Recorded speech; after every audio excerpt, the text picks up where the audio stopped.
Welcome to another episode of Life in Bali.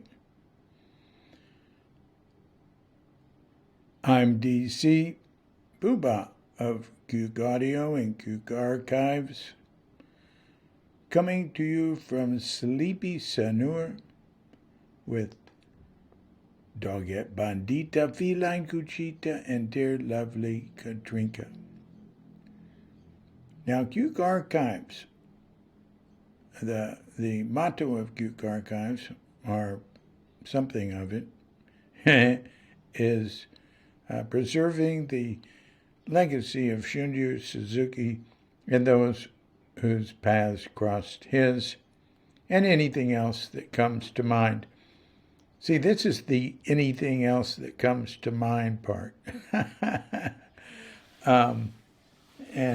So it's our diversion away from all that Zen nonsense that is posted on these podcasts 5 times a week. See, so you get one day off and one day for Life in Bali. Today's guest is Tania Ionker, and she's a good friend who, along with her husband, Lempot, owned the Lumbung Damu. It's a guest house. Yeah, let's see what it's called online. All right, I'm at the Facebook page for it. Lumbung Damu, Lumbung Damuh. And as she explains in there, a lumbung is, like a hut to store rice. So their places to stay are modeled after that, with grass thatch roofs, and you stay upstairs, and it's right overlooking the beach, and there's frequently a wind coming right through. It's a very neat place to stay. Let's see, what does she call it here? It says, here's the website, Bali.com, DAMUHBALI.com. The natural place to stay. We welcome you to come and stay in our small paradise garden by the sea. Be part of our village. Enjoy living in a sarong. Feel a difference in our home style and personalized service. Yeah, it's really different. It's really different. There's nothing quite like it I know of. And if you want everything to be spick and span and perfect, don't go there. Go there if you want something homey and cool and different. A lot of backpackers go there, but not just backpackers. And there's frequently, meals together at night. We'll go there, and she'll drive us all to Candidasa. It's 10 minutes from Candidasa, which is east of Denpasar, east of the airport. Like Candidasa is like hour and a half east, and it's about halfway to Ahmed, which is the far east side. And the little village that Lumbung Damu is in is called Buitan. And she'll drive us to a very cool nightclub and restaurant in Candidasa, and hear really cool music. Maybe you can call it a restaurant with music. Pretty open air. Really nice.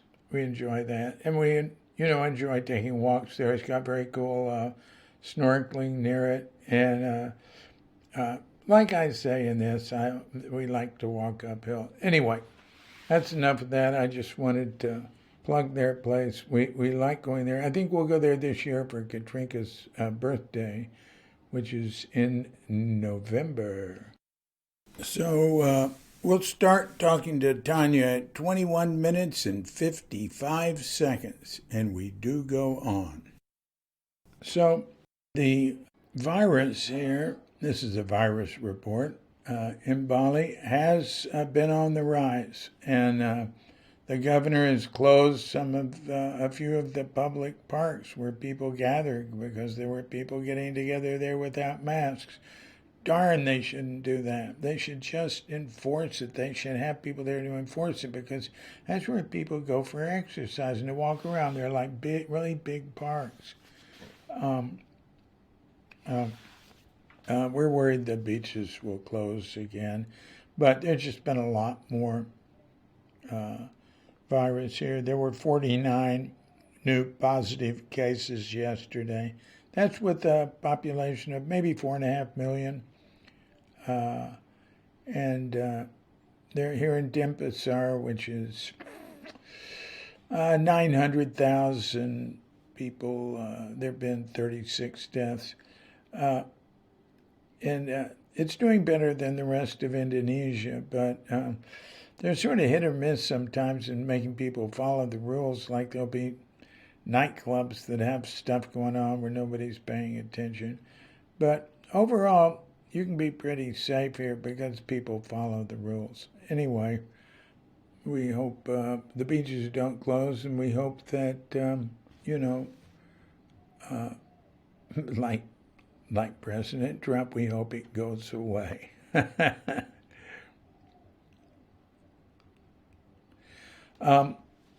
Yesterday was Galangan. Galangan happens here every 220 days. And it's like the big day when the spirits of ancestors come to visit.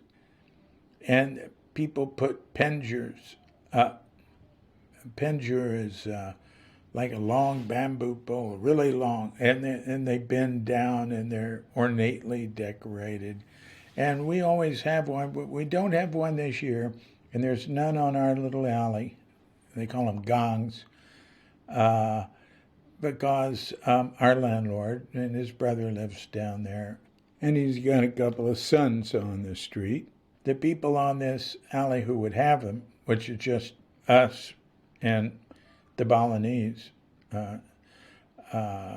which is his family, there was a death in the family. His uncle must have been very old, diabetes complications in old age. So you don't celebrate Galangan if there's been a recent death in the family. So we join them in that. But Mare Gangu, our gardener, and Gangu, to remind you, means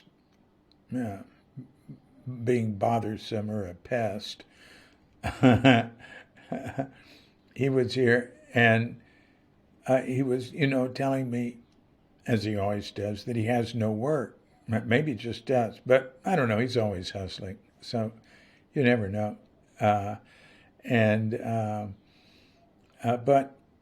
it's interesting. Like we always, when he's coming here now, like once every 2 weeks, and always give him like a week's worth of food for his family. It's what's called a sembako. That our house cleaner, Cadet, the boss of the house, really puts together for him. And so, we had that for him. But, even though food is short and he's trying to feed his family, he told me he didn't have money for a penjure. And that's very important to them. So, normally you're supposed to give people extra money for Galangan. Now I'm already paying him 4 times what he should normally get for how much he works, because of that. But so I gave him even more, and he was very happy with that, so he could get his penjure. And I hear this sort of thing a lot, like the lady down the street we buy fruit and vegetables from. She has a little stand. She's not poor. It's right in front of her family villa, and they have a very large little temple in there. Every house of Balinese has some size temple, well, pura they call it. But they use that word even if it's a tiny little altar or a big giant temple.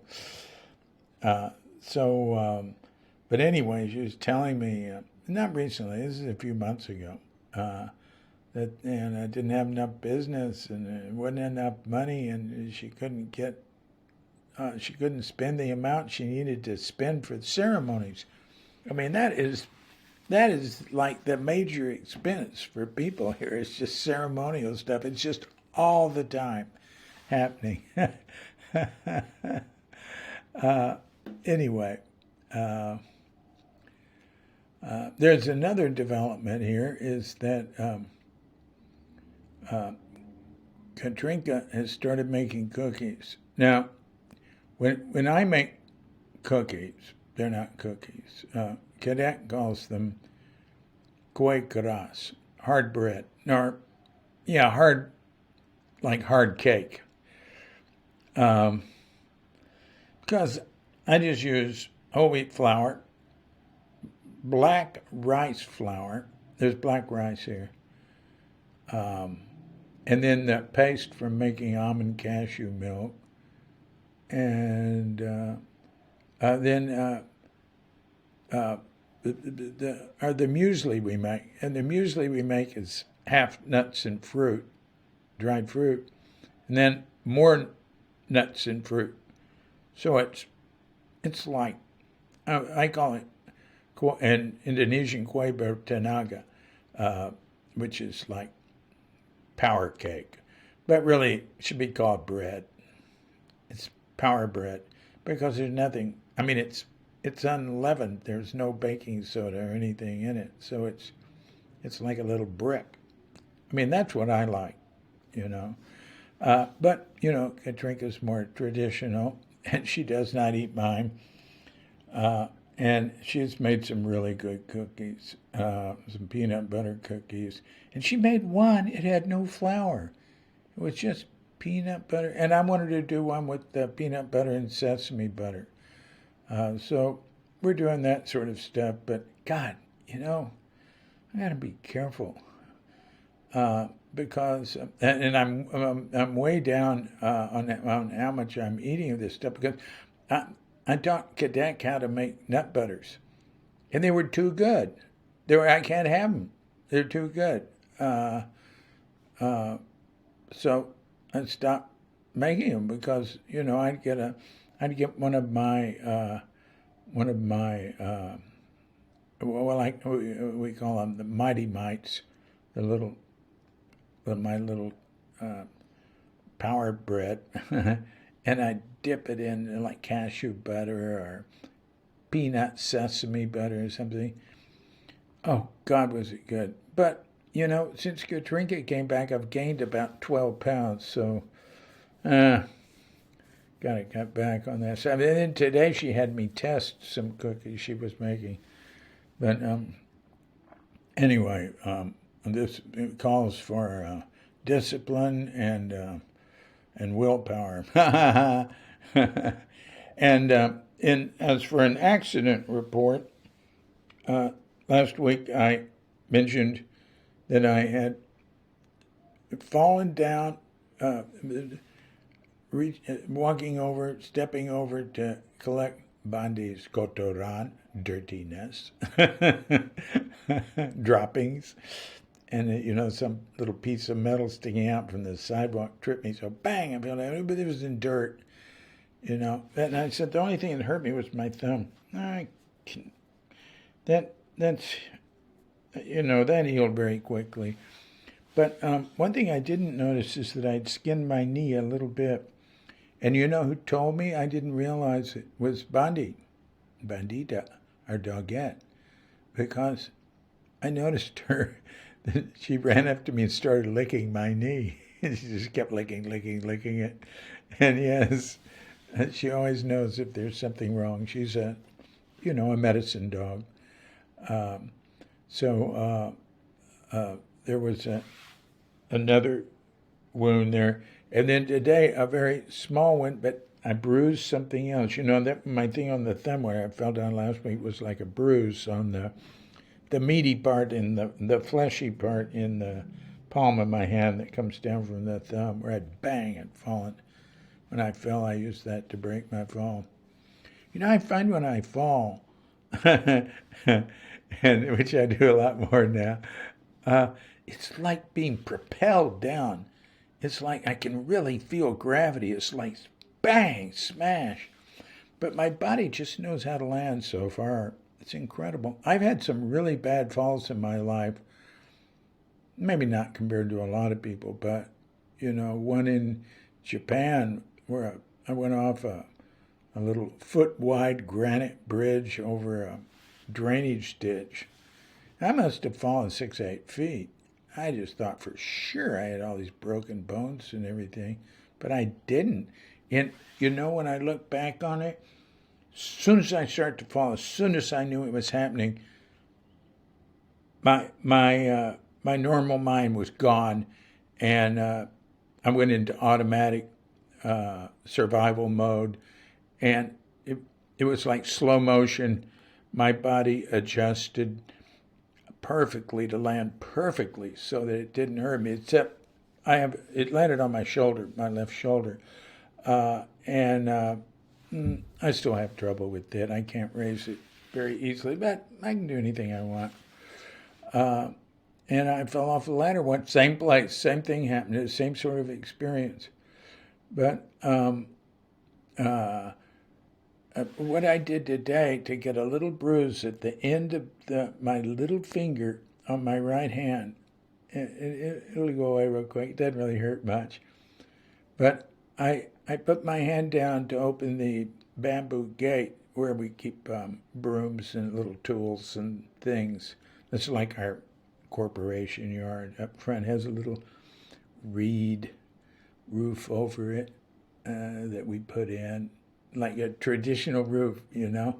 It's just like 5 feet long and 3 feet coming out, but so everything can be under it. What there was a, you know, like a corrugated metal roof, and I went, let's it'll make the garden look really nice if we do a along. That's what they call reed, an along roof. So that's there. Anyway, when I put my hand down on the fence, and on the gate, like there was a flower fell on it, and you know I just instinctively, while I was in the air, my hand came down like to get away from it, you know, like it was something attacking me because I didn't know what it was. I mean, I didn't think or anything. This just happened. And my little finger just smashed against the top of the gate. Wow. And it went, wow. I went, you know, there's nothing that could have been that would have, well, I have a friend who had a snake fall on him here, but it was not poisonous. He was eating in a restaurant at the beach, and this green snake fell right on him from the tree. And he freaked out, and he threw it in the air, and it landed right in a woman's lap next to him, at a table next to him, not even at his own table. Anyway, you know, there were people there that went, oh, that type's not poisonous, and went, oh, okay. Oh, yes, and there was one more fall recently, since the last life in Bali. We were at the beach, and I tell about that when we're talking to Tania in Seminyak, where I never go because it's just too crowded over there and too much traffic to get there, but not these days. So we went over there and spent a day because Kadrinka insisted I had to get away from working all the time. And so they're coming off the beach. There was these 2 steps, like stone steps, and then there's more sand beyond them. And, you know, I didn't raise my foot high enough on the second one, and so bang, I went falling down, bang, in sand. Oh, wow. I want everything to be sand. That was so neat. It was fun. It was like I could have dived into it. But yeah, it was soft. And you know what it reminded me of is, Robert Crumb, Art Crumb, the great cartoonist that some find offensive, and I found to be just marvelous, wonderful. I loved everything he did. Uh, and he had one of his he was like a feature writer for Zap Comics, and they had old comics just him. He had a what do you call it, a comic article called I think it was The City of the Future. It was so far out. one of the one of the features of it was that everything was soft. So, if you got hit by a car, the car was soft, and you just go bouncing in there and hit a light pole, which was soft, and then you go bouncing down the street, which was soft. Well, that's what I experienced when I fell down in the sand. I thought, wow, this is the way everything should be. All right. Well, that's the end of today's accident report and all my reports. And now we can go right into talking with Tania. And she's pretty interesting. So here we go with Tania Ionker. Listen, I didn't know her last name. We never used that last name. I had to ask her what it was. I see it's on Facebook too. Anyway, okay, here we go with Tania.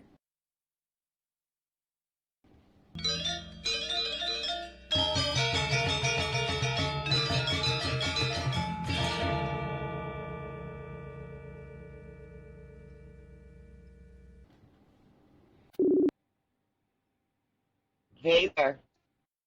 Can you hear me? Yeah, Good. yeah. Finally, we are reunited. So, um, how is it there at Lumbung Damu? Quiet. Yeah. Dead. Are you closed? No, I never closed. I never Yeah. closed. Yeah. I mean, no, I never closed. From the very get-go, we never closed, and the beach was never closed, and no, I'm closing, and I'm not buying into this crap. Sorry. Aha. Aha. All right. Well, our beach was closed, but except for the first day or something, we could get in there. Right, but I mean, here it's never, ever been closed. We've been going down on the beach, going for walks, sitting in the sun. Um, It was kind of windy and very cold with the wind, when the Australian winter sets in, then it gets so Yeah. cold here, you're putting on a sweater and sleeping with an extra blanket, and so you're not really jumping in the ocean. You're more like basking in the sun when it shines. Yeah. Yeah. So Yeah. now it's warming up again, though, it's kind of Oh, warming yeah. up. Yeah. Yeah. And we had some extreme tides with the full moon, which was beautiful, of course. Absolutely Ah. gorgeous. It was a very special full moon, by the way, this last one. Why? It was a full moon in Pisces, Oh, and what does that mean? and I didn't read the article, but it said this full moon doesn't come around until the next 3 years. So it was a very Oh. powerful. It was a very powerful full moon, Hmm. Hmm. and Um. I do have gas. I mean, when the first lockdown started, I by chance, Great Spirit. I don't call it chance, but Great Spirit sent me some guests that got stuck on the island. They wanted to actually travel around Australia, and then when he realized he was going to have to quarantine himself and pay it for it in Australia, because he wanted to actually go around on a camper van, then he decided to pull out his camping mat and set it up in front of Virgin Airlines in the Australian airport and said, listen, I don't want to stay here. I don't want to go to quarantine. I don't want to pay. So you put me on any flight. I'm going to camp out in front of your Virgin Airlines Bali, till you put me on the plane. So they put them on the plane to Bali. So they got stuck here for a couple of months. So it was a real blessing. That was a blessing. I had a few Yeah. people for a bit in the beginning, and then those guys left, and more stranded people came by chance, and they liked it so much they ended up staying, 10 days, 10 days, 10 days, and then they're already here a month. So Yeah. so, Yeah, but that's everybody, cool. a very, it's the Corona price. It's up to you, la. Whatever you want to Yeah. give me. This is the point I'm at. Uh-huh. You've always been rather flexible. Yes, you guys are welcome anytime. Throw me some peanuts. Yeah. Yeah. So Yeah, the, maybe we can make it there. yeah, But let it get a little warmer because I really like the snorkeling me too. down the beach where Yeah. you are. And I hardly ever snorkel. And that's really easy going down there. Yeah, it is. It's really nice. Yeah, Yeah, I haven't snorkeled in a while. So basically at the end of September, the waves finish. Uh-huh. And then it gets really calm and is easy for snorkeling and Yeah, maybe we could do that. Hey, why don't you plug your place what? a little? Plug your place. Tell us about Lumbung Damu. First, tell us what it is and tell us where the name comes from and, that sort of thing. Okay. Well, Lumbung Damu. Oh my God, I've been here 21 years now. I don't even believe it. How long? 21. No kidding. Yeah, You've been open since 1999. yeah, we've been open since 1999. Wow. Yeah. Huh. At the end of And 1999, we finished our first two little bungalows, and it was, it was not like a plan, I'm going to make a bungalow, I'm going to make a hotel or something like this. No, it was nothing to do with anything like that. It was more like I was working next door in the, hotel timeshare place where you're trying to pitch a sales pitch that's telling people that, to dream and to travel. What's your dream? And yeah. and the whole sales pitch was sell the dream. So the idea was like, what is the dream then? When you're doing a sales pitch and selling a dream, according to that hotel, you're trying to sell them that they're going to find what they already recognize at home. They're going to go across the world and find what they recognize on the other side of the world too. And I realized that's actually not what the dream is for me.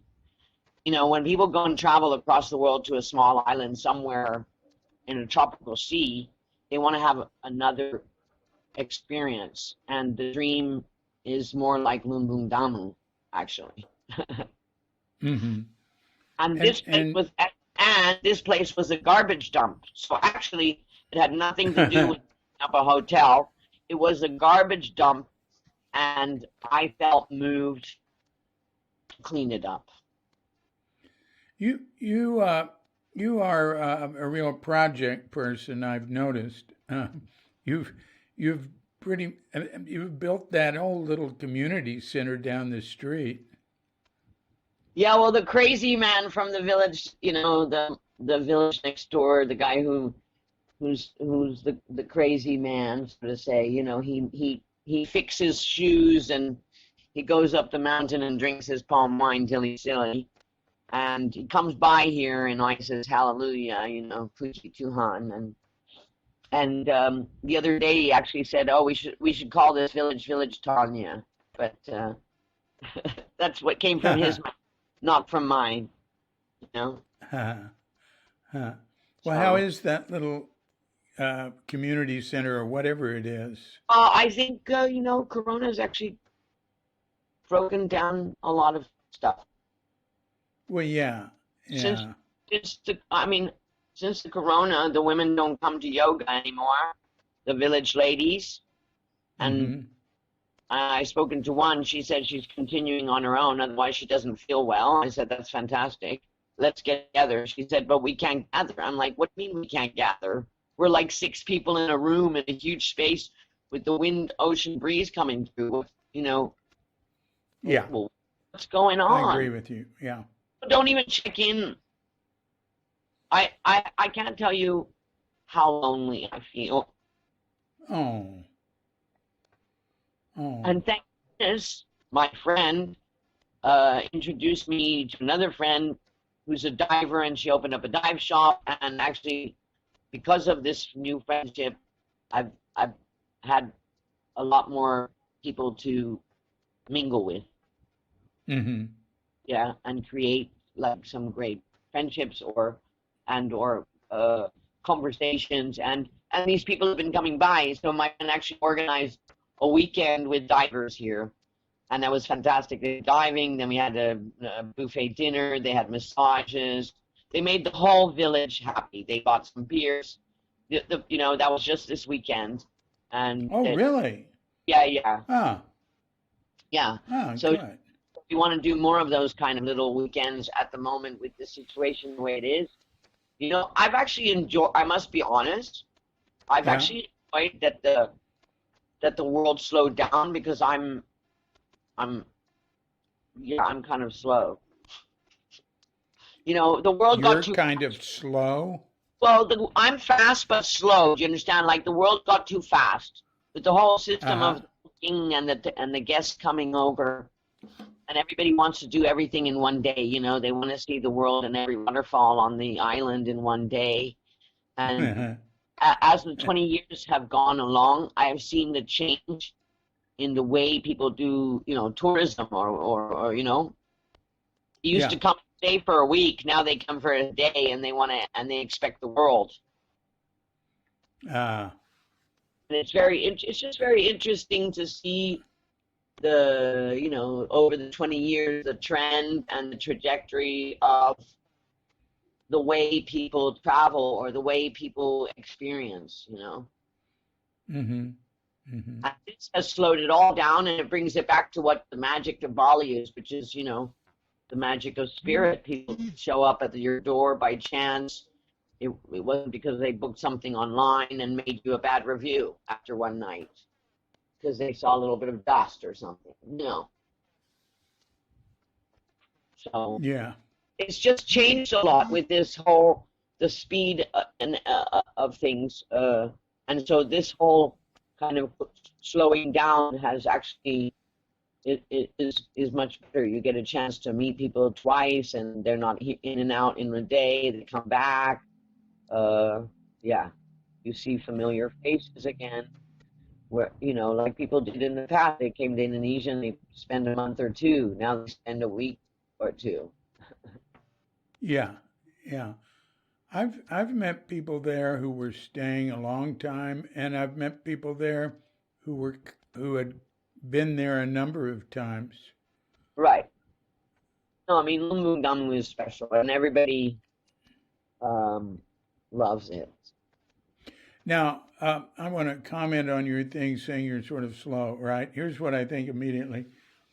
I'll be there and you'll be up the street working on this little community center you started, or you'll be baking bread in your wood-fired clay oven that you built there, or you'll be working on or getting some guys to work on a pond you just put in, or putting tile in a room, or whatever, or going down and cleaning up the beach, or you're pretty Yeah, active.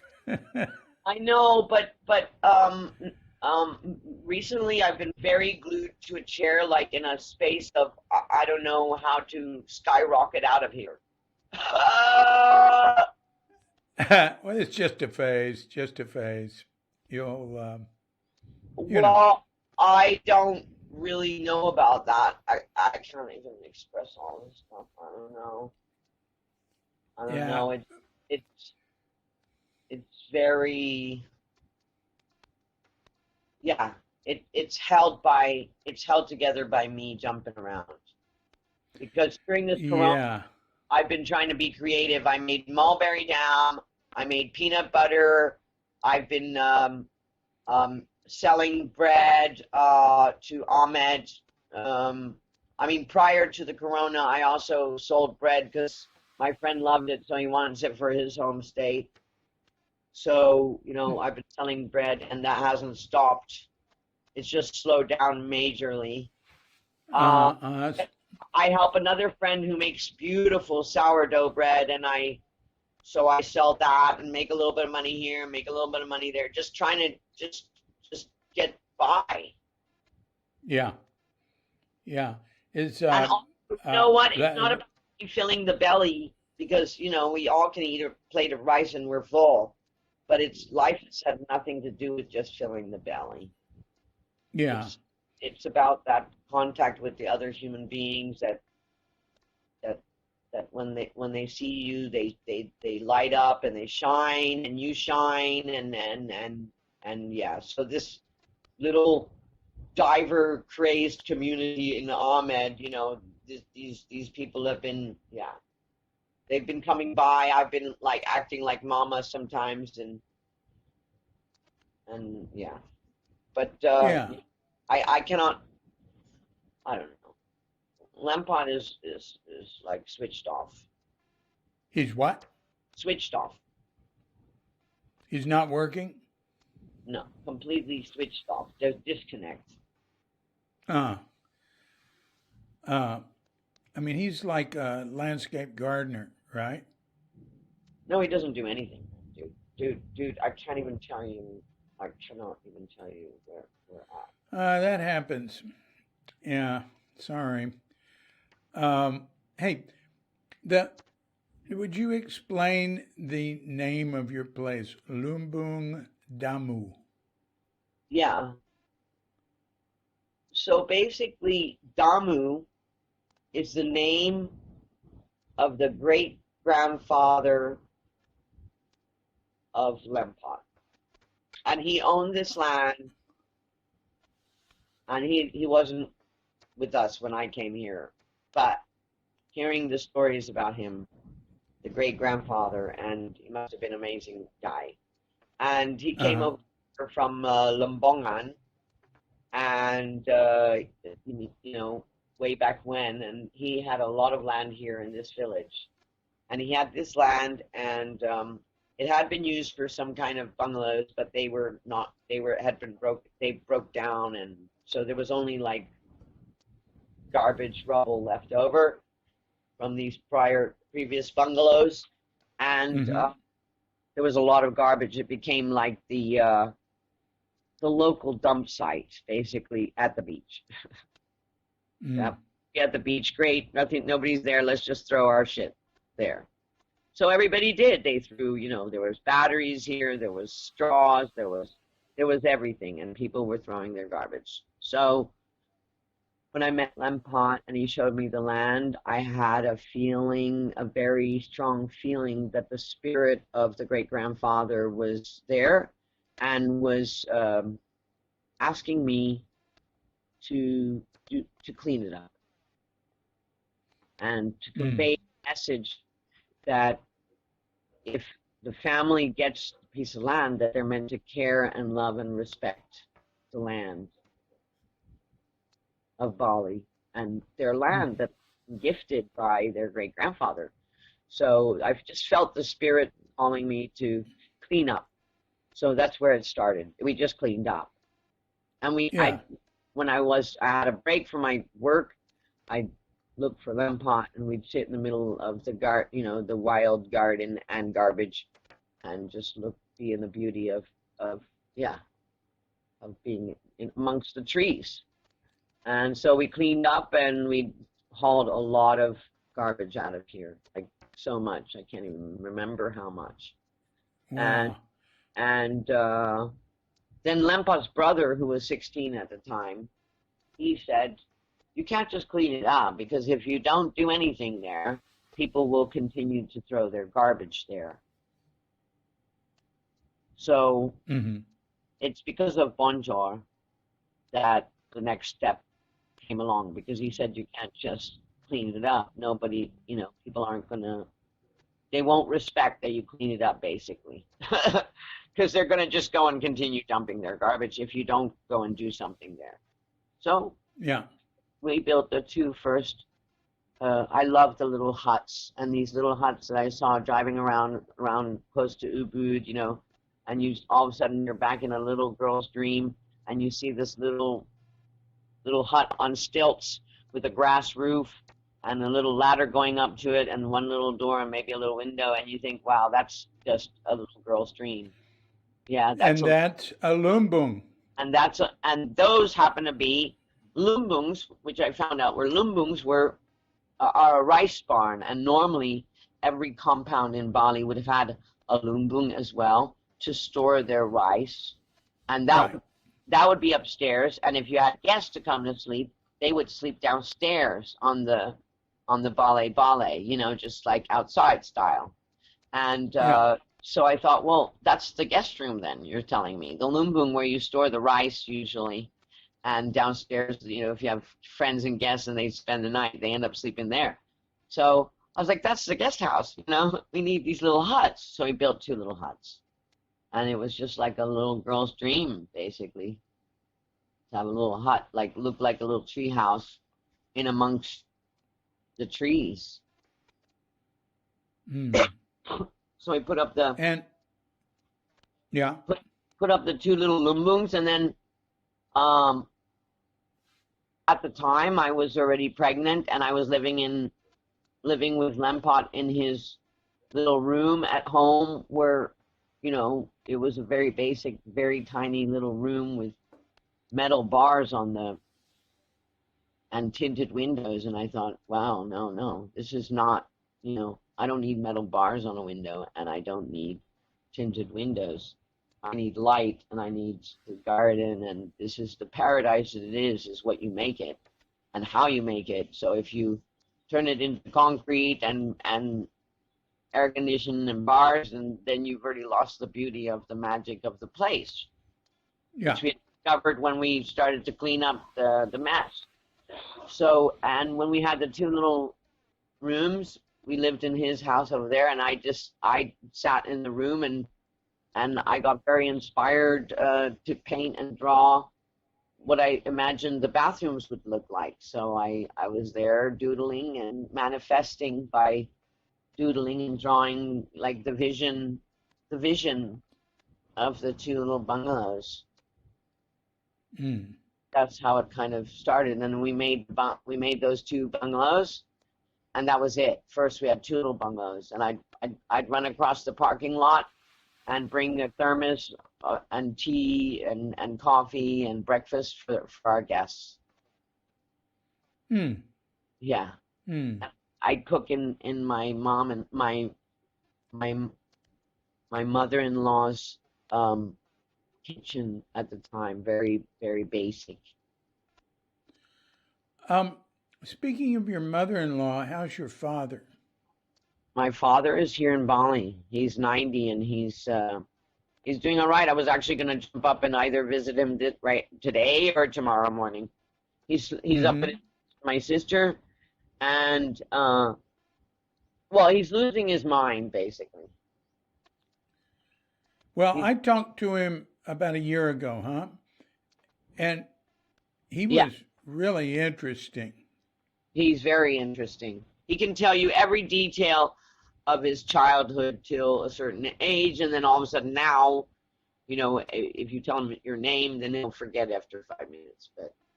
But the long-term memory is very, very clear. Yeah, and he has a story to tell for sure. So. Do you think I could get him on a podcast? Because he had some really interesting stories about, like being a prisoner of war here during the war. That was. Oh, definitely. At one stage, I had a guest and friend and volunteer staying here long ago, and she wanted to write the book about my father. And she Yeah. started, but I don't know what has ever, never, yeah. There Yeah. needs to be full dedication. I think best would be you'd come up and visit. I think he needs visitor. He needs some company too. So, and there's some bungalows. You don't. He wouldn't do it on the phone. I'd have to be in person. It would be best, yeah. Yeah. Okay. I understand. I understand. I do have a little a very nice little uh, microphone for that. I've never used, but I had Katrinka bring back from You're America coming up with it. recently. That's such a beautiful place. You can stay there, for a night. There's a bungalow. Where? Where Um, is it? Is it near you? I mean, when I yeah, talked to him a year ago, he and his German wife were moving up the hill from you. yeah. My mom. Yeah. They have a Is house. that your real Is that your real mother? Yes, Oh. Oh. Okay. I forgot. Rosemary. Uh. Yeah. Rosemary. Oh. So that's great. Well, it would be interesting to have both of them. Well, we'll talk about that later. Uh, Tell me about your growing up and your childhood. And you were born in Hong Kong, weren't you? Yes, I was born in Hong Kong. But to But I, parents who, well, but go I on know and tell me. I don't remember anything of Hong Kong. All Yeah. I know is what my mom told me. Yeah. She said that there was a typhoon and the electricity went out and there was nothing more to drink and they created me. So you could call me Typhoon Tanya. Well, hey, that's what I'm going to call you from now Oh, on. no, no. Um, well, but were they born in? Were they both born? Your mother comes from Germany, Yeah, right? my mom was born in Germany and my father was born in Indonesia. And Yeah, my grandfather was also born in Indonesia, but they're Dutch. they're Um, Dutch Indonesians. no, Dutch. Dutch, Dutch. Dutch Germans, actually. Uh huh. Yeah. So, yeah. And I think one really interesting thing about you is you've never been to America, but you sound like you come from there. Yeah, but I've been to America. I've spent You when I, have? when I was 11 and my parents lived in Indonesia and then in Singapore. From Singapore I left and I went to Freedom, New Hampshire. Oh, wow. What There's a was that about? there's a little town called Freedom. Ah, I love it. There's a little town called Freedom in New Hampshire, and I went to Luthi Peterson Camp, which is a camp made by a Swiss and American couple, and they wanted to break down racism and other differences by having children's summer camps. Yeah, that are like, it was like most likely, yeah, it was to break Oh, down that's nice. between people of different backgrounds and different races to make, you know, it was the movement for creating a better world, so to say. Lucy Peters. Hmm. So we did lots of hiking. We weren't allowed to use technology kind of style. We weren't allowed to run around with a Walkman. At the time, it was Walkman, not, cell phones. Anyway, Oh, Walkman. yeah, but you weren't allowed to Hmm. have that in the summer camp. So it was that kind of, we did folk dancing, we did singing, we cleaned together. It had multiple languages in the day, like you had putzpause, which means everybody has to get up and help clean up and clean. So you had like a half an hour, everybody gets action. People volunteer to, campers always help cook dinner. That's where I learned, at 11 and 12 years old, I learned about baking bread. And that's followed me since. How Um, long were you there? it was a 6-week summer camp. Uh-huh. Uh-huh. And I went when I was 11, I went when I was 12, and I went as a counselor at 18. The camper was better than Oh. being the counselor. Oh. I like Oh. I like being a kid, man. Well, that's great. That's great. Yeah, Uh, they have camps all over the world for younger kids and for older kids. The older kids camps are like music camp or work camp or, this kind of different, like with a direction. And the younger kids is just a general and it's longer. It's 6 weeks. And yeah, hmm I love New What Hampshire and Maine and Rhode Island is beautiful up there. is there a Uh, name, an organization? yeah, LPC. You mean the letters LPC? Yes, Lucy Peterson Camp. Yeah. Lucy Peterson Camps. Lu, Lu, Wow. Luti from Swiss German name. Luti. Lucy Peterson Camps. Are they Yes, still going? yes, yes. Ah, Yeah, they have big ah. alumni, and they also have a school attached to it, which is a Rudolf Steiner Waldorf Oh, yeah. school in Switzerland in Hasliberg. Ah, So they have ah. yeah, that's where I actually wanted to send my daughter, but I just can't seem to get through I don't understand how this whole scholarship thing works, and in the end, you still need to pay quite a sum, and I just don't even know how it works. But Hmm. Wow. So how are your kids doing? my gosh, they've grown up. You can't even imagine. Like Lily is taller than me. Both Jody and Lily are working online. They're doing some statistic work for a company in Singapore. No, really? Yes, but they're at it all the time. I mean, for My. for yeah, they're at it all the time for very little money. Of course, you know how that goes in this world. Yeah. Well, that's a start, huh? Yeah, but That's I think it's something. amazing. I think it's fantastic, fantastic, Yeah. and so dedicated. She's like, I have a deadline. She's up in the middle of the night. I have a deadline. I have a deadline. Hmm. Hey, so what else about growing up? I mean, you went to an American school, I think you told me in Jakarta. Yeah. So after being 6 months in Hong Kong, my parents moved to Jakarta, and of course, I was most of the time just a little kid. Most of the time because I was like 6 months old, and there was only one hotel in all of Indonesia called Hotel Indonesia in Jakarta, and we stayed there for a couple of months, and then my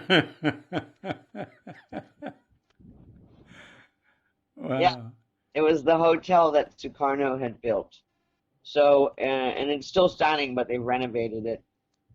Anyway, and then my parents moved into their house, and of course, all I have a memory of is playing and going on the weekends to uh, the mountains and the tea plantations, and those are, playing in the river and the mud, and of course, most of the Hmm.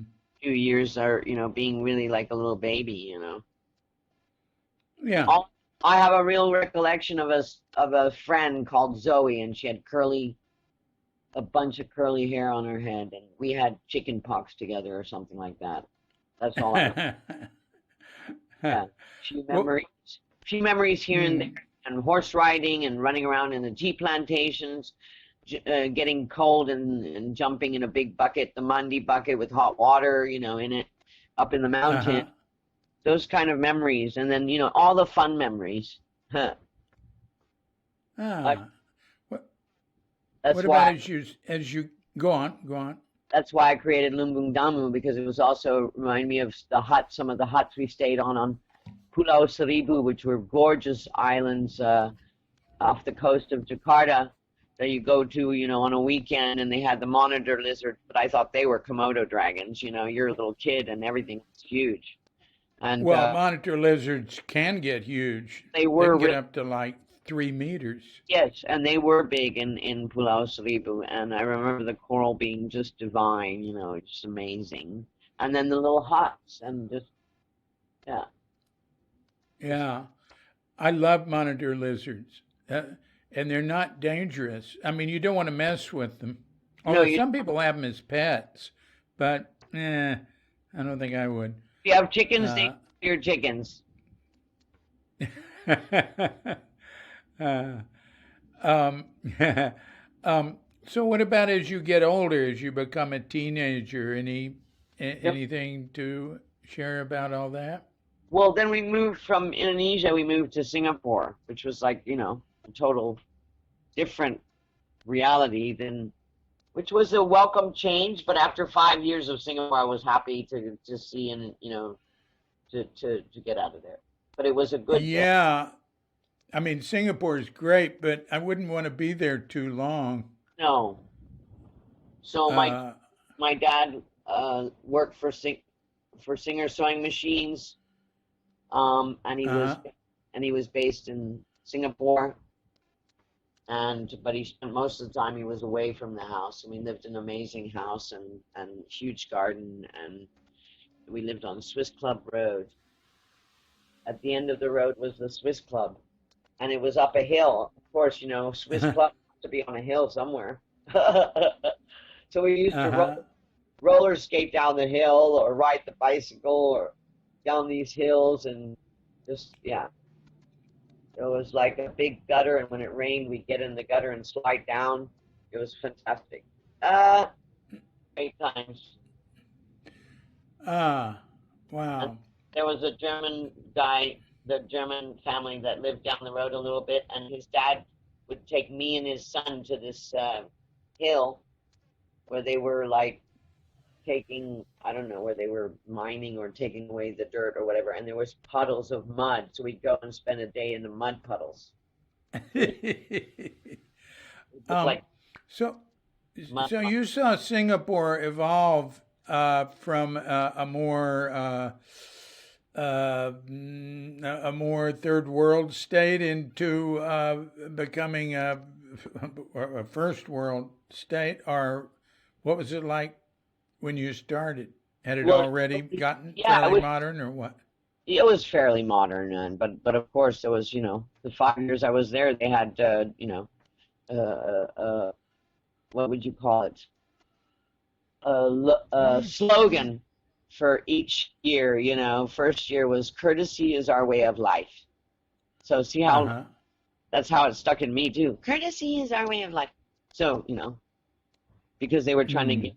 to be more courteous. So I suppose, because sometimes you get, Oh, Singapore has just been to me a model of good management. well, because Uh, but it's it's good management, but it's definitely, um, big, well, they're a little they're strict at big, times. no, sorry, it is very, no. I mean, I, yeah, there are benefits to some of the things, like, so one was courtesy of our way of life, then there was a stop spitting. It's just funny. All of it's excellent. Yeah, 5 years of Singapore. But I went Yeah. to United World. So growing up in Indonesia, I went to international school here, was based on the American system, and then in Singapore, it was all English system. So I get a lot of strife for being very American. You know what I mean? Oh. Because I would, not like the teacher would say something, and I would say, "What?" And and you'd have to say, "Pardon me." Pardon me. So it's like, what did you say? And I got in trouble for talking back, and I got in trouble for spelling color, COLOR, and then I explained to him, but OUR is hour, and so if you spell COLOUR, it would be colour. So I was having. Yeah, I understand that. I would sing. I went to Tanglin Preparatorial School. I had little. If I showed you a picture, you'd freak. I had a big bun on my head. I wanted to be a ballerina. Oh. I just met a girl who was a ballerina. Hmm. Of course, it didn't Hmm. do any good, and her feet hurt. So, Oh, no I, kidding. and Yeah. pain. So no, I prefer the yoga. But I suppose I didn't realize it was that. When I was a kid, I grew up with a classic household. Yeah. classical music, and my mom loves opera and classical music. Oh, mine too. Yeah, I Even, grew up with even that. though she grew up in the Beatles time, you know what I mean? But she was definitely more, my mom is definitely in the classic, Mm. which was a definite benefit to my growing up. I've learned from all sides. Yeah. Yeah, sounds good. Well, what about, uh, did you go to college? I went to first this managerial school, tourist management school in Switzerland, Where? in In Zurich. Switzerland? Yes. Wow. Ah. So My, how'd pa- that work out? my dad was working in Switzerland for Singer Sewing Machine, and I had finished school in Oxford, high school. I was in boarding school. Oxford, English? Oxford, England? Yes, that was St. Clair's. So that's where I finished Good my. Lord. Well, prior to that, I was from Singapore. My parents went back to Indonesia, and basically, my parents had some friends, and their son came to visit, and he told me about this. No, wait, how did it go? No, from Singapore, my parents were moving back to Indonesia, and I couldn't go to school in Indonesia with them. They didn't want me to go. I don't know why. What was the reason? School wasn't good enough. The Jakarta International School had sunken level, whatever, and they wanted me. My sister went to college. My brother went to school in Wales, in Cardiff at the United World College. He got a scholarship, I think, or I'm not sure. Yeah, maybe he got a scholarship, and I went to boarding school in a pink castle in Bavaria. In a and I Wow, you sure got around. Oh yeah, I've got good stories. I've got real good stories for there too. I shared a room with Julie Rosenthal from Rosenthal Crystals, if you know Rosenthal Crystal. Anyway, I didn't know anything about Rosenthal Crystal, but I found out. Anyway, we were little best roommates. I tell you, we have some stories about our that. Those were great times. Boarding school. Well, hey, tell them. Let's hear one. One of them was we decided we wanted to have some miniature rabbits. Of course, we weren't allowed to have miniature rabbits in our room, so I bought some stripy gerbils and we bought some miniature rabbits and we put them in our room. Oh yeah, we weren't allowed to cook in our room either, but I had this big old Hong Kong chest, with the aluminum and then lined with the material inside and wood and stuff. So like one of those old traveler's chests. And we bought a little stove and we would cook up spaghetti in our room. And one time the warden came to the door, so I had to quickly make the move of like pull the pot aside, slam that thing closed. Of course, the electric hob was still on, right? So it's slowly burning a ring into the material and the plywood that's lining this thing. But it made it. It didn't burn through, and we were okay, and we had our spaghetti. But Oh, we got the rabbits and the gerbils, and they usually run away under the bed and hide if anybody came. But then the warden came, and they all ran to the warden.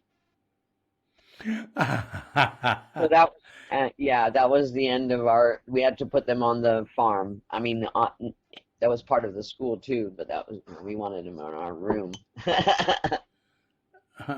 that's funny. That's funny. Well, then, how did you get from there to here? What happened on the way? And exactly. So after being 1.5 years in boarding school in Germany in the Pink Castle, and feeling, I don't know, just missing Asia, missing the warmth as well. I mean, Bavaria's cold, Yeah, you know what I mean, and conservative, and yeah, I mean, my friend and I, we hung out with. It was a time there were American military still in Germany, a lot more than there are now, or maybe who knows, but there was definitely more, and they had the American military base close by. What a danger next to a girls' school, man. Anyway, yeah.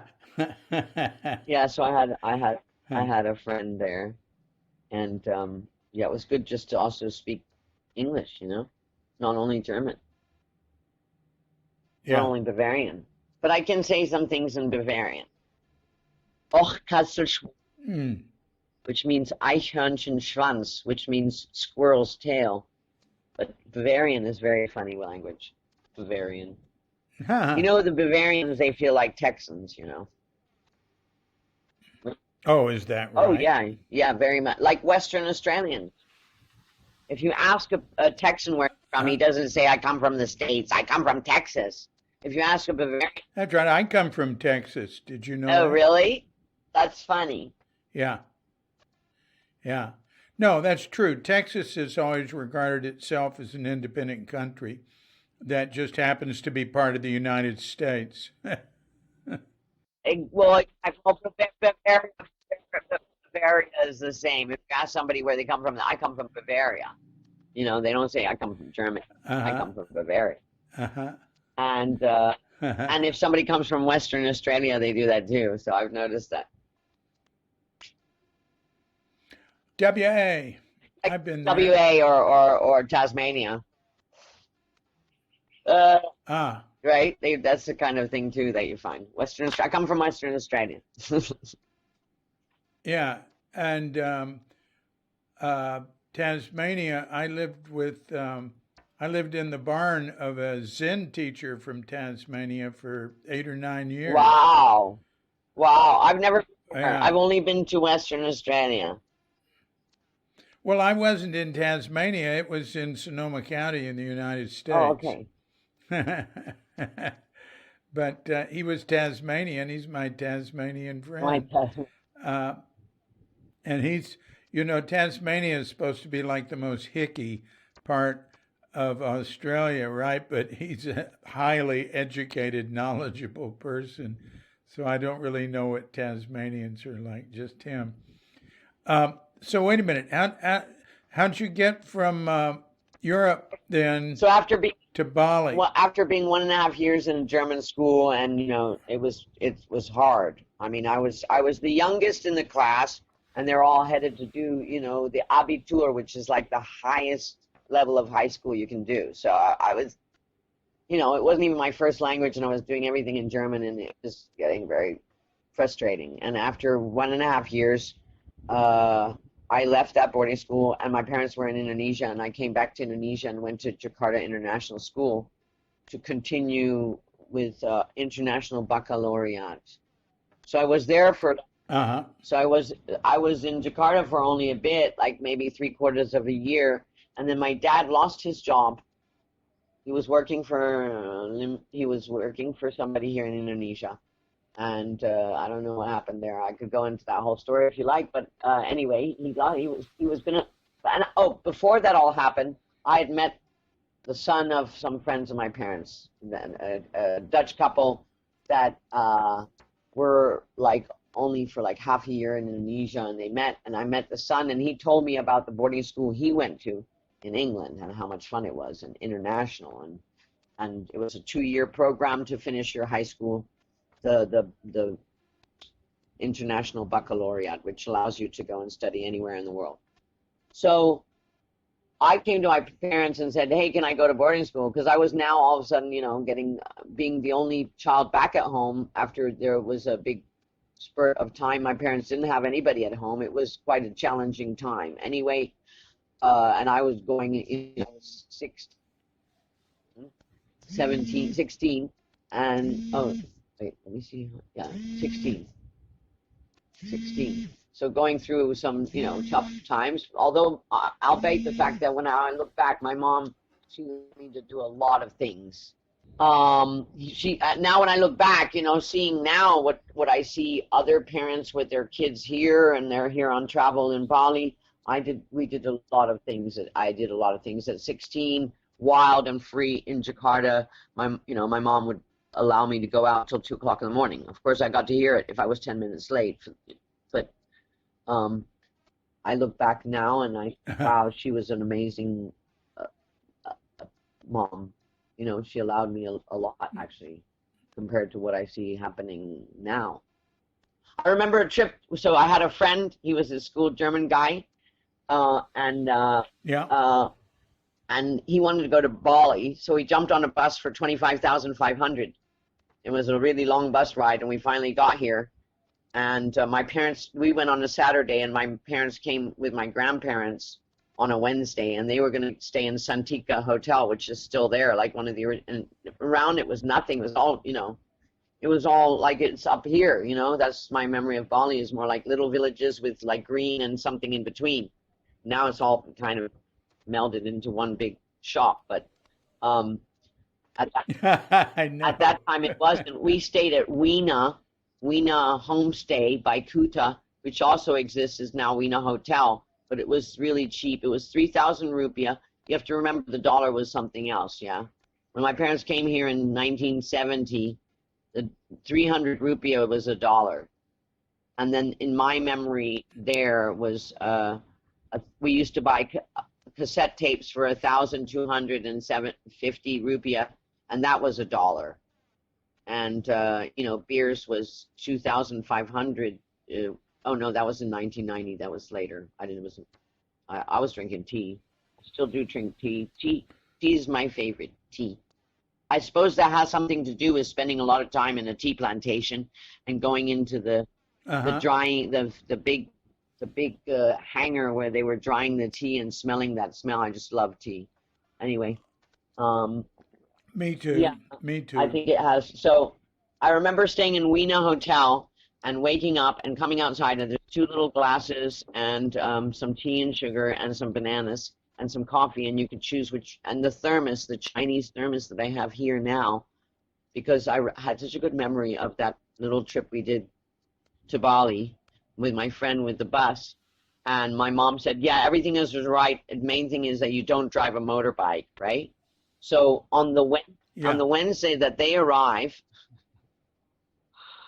my mom and my mom and my grandparents are walking up the street, and I'm there driving down the road with the motorbike, because of course the thing we did was rent some motorbikes and learn how to drive the motorbike on the beach and everywhere. And so there we were going around on the old dirt bikes, that they had here, the old dirt bikes. And I see my mom, and so she's first upset. And soon afterwards, she's like, man, I need to find this American woman. She's an artist, and she lives, up there in Legion. And, Kuta to Legion was like a huge distance. Now it's like nothing. There was rice fields. Yeah, they're next door. Right, banana trees and rice fields. So she was like, jump on the back, and it was a bit further than Legion. And this American woman lived there, and she did these wild leather like belts where she'd like paint on them and carve them a little bit and do this and do that. So my mom was so interested to meet up with this woman. So the next moment, she's on the back of the motorbike, and we're driving up trying to find this American artist, So yeah, it was great memories of being in Indonesia. I don't know why I got the idea, because I think this guy that I met, he really made it sound great. This boarding school in Oxford in England and everything. And so, yeah, me being who I am, I was like, yeah, I'm ready. So I went to my parents, and they said, no, you can't go. And then soon they said, oh, now you have to go. Of course, then I didn't want to go.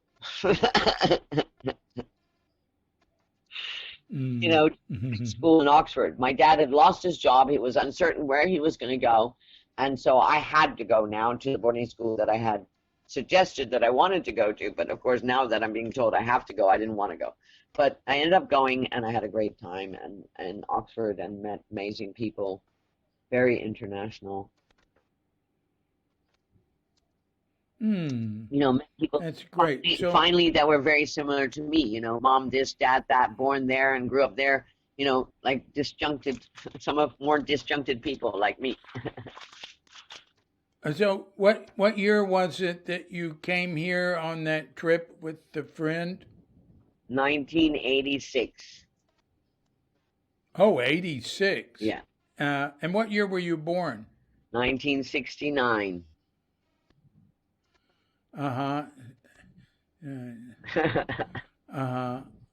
So you were 17 when you came here. Yeah, 16, 17, around that time, yeah.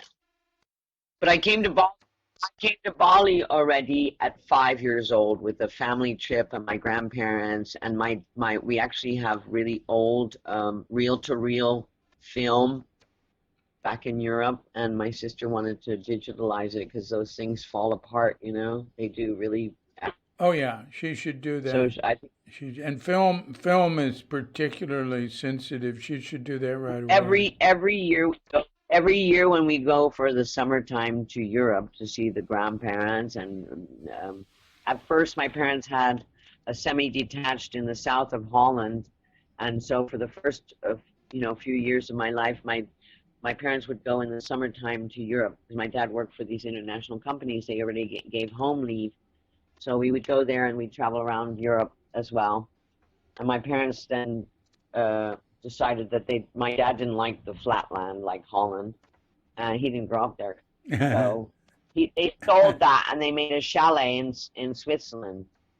And as the years went by, they were thinking, okay, we're going to retire and we're going to live in Switzerland. So they sold the smaller chalet and made a bigger chalet.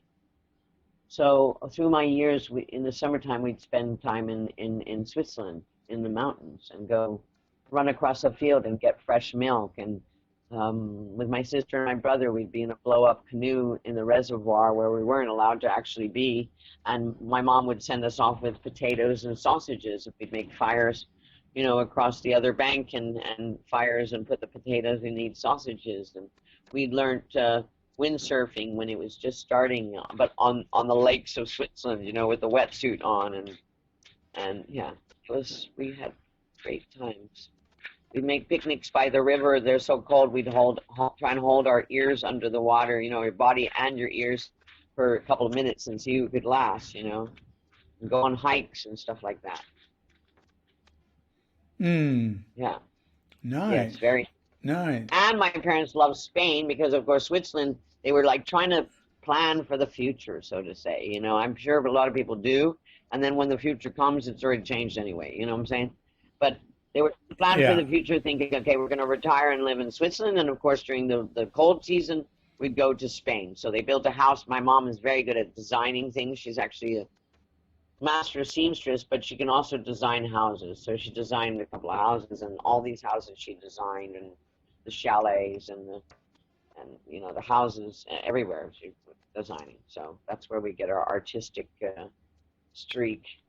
And also, even on the Dutch side, my dad's grandfather, his mom's father was also an artist who was a francophone. Oh, is that what you call him?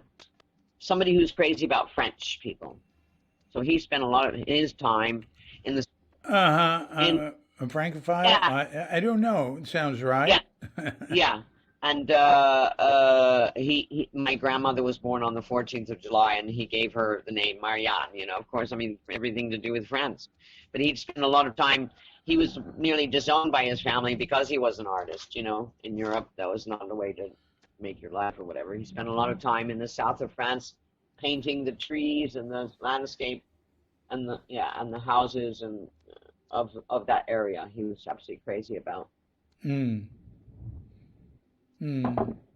Nice, Pignon, all that area, with the beautiful colored earth. So when did you move here? I came back here. Oh, so after '86, I came back to Bali, or I came back to Indonesia and actually lived in Indonesia as an adult, or just out of school, or 19, when was it? 18, 19. I came and lived and helped my mom out looking for like little craftspeople. I'd go to villages with like the bus and then the ojek into the middle of nowhere and find people that are making like baskets or things, and we can make miniature, because my mom was doing dolls' clothes and dolls' accessories. So I was helping her expand in that, and I came to be back in Indonesia, and I lived in Jakarta, and I hated it. I was living in the workshop, and I opened the door and there was 20 machines going. I was like, oh, close the door quickly. But I didn't actually hate it. I actually had a great time. I'd wait till the night, and then I'd go to the area where the English teachers were living, and then I had a group of friends, and they were all English teachers, and they lived in an old house in the center of Jakarta. So I'd wait till the night to go without traffic, and I'd go and hang out there and have a group of friends, and it was so much fun.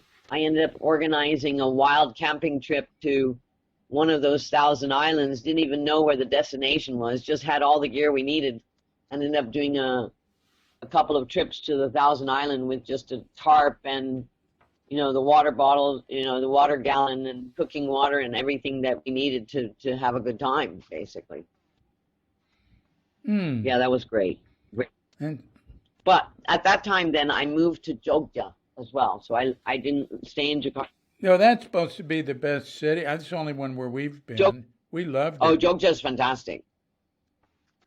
Yeah. No, yeah, that That's supposed to be the intellectual capital of Indonesia. university town, so it's got that flair of people, you know, thinking differently. Yeah. But it's definitely changed the last few Yeah. years. It's not as thinking differently as it, yeah. But definitely has a good vibe. Yeah. Yeah. So yeah, I lived in Um, Jogja so, for a while, and then I left. I came to Bali in 1991 or two, and I met this guy, and I thought I was head over heels in love, so I was going to pack up and leave to France. So I did,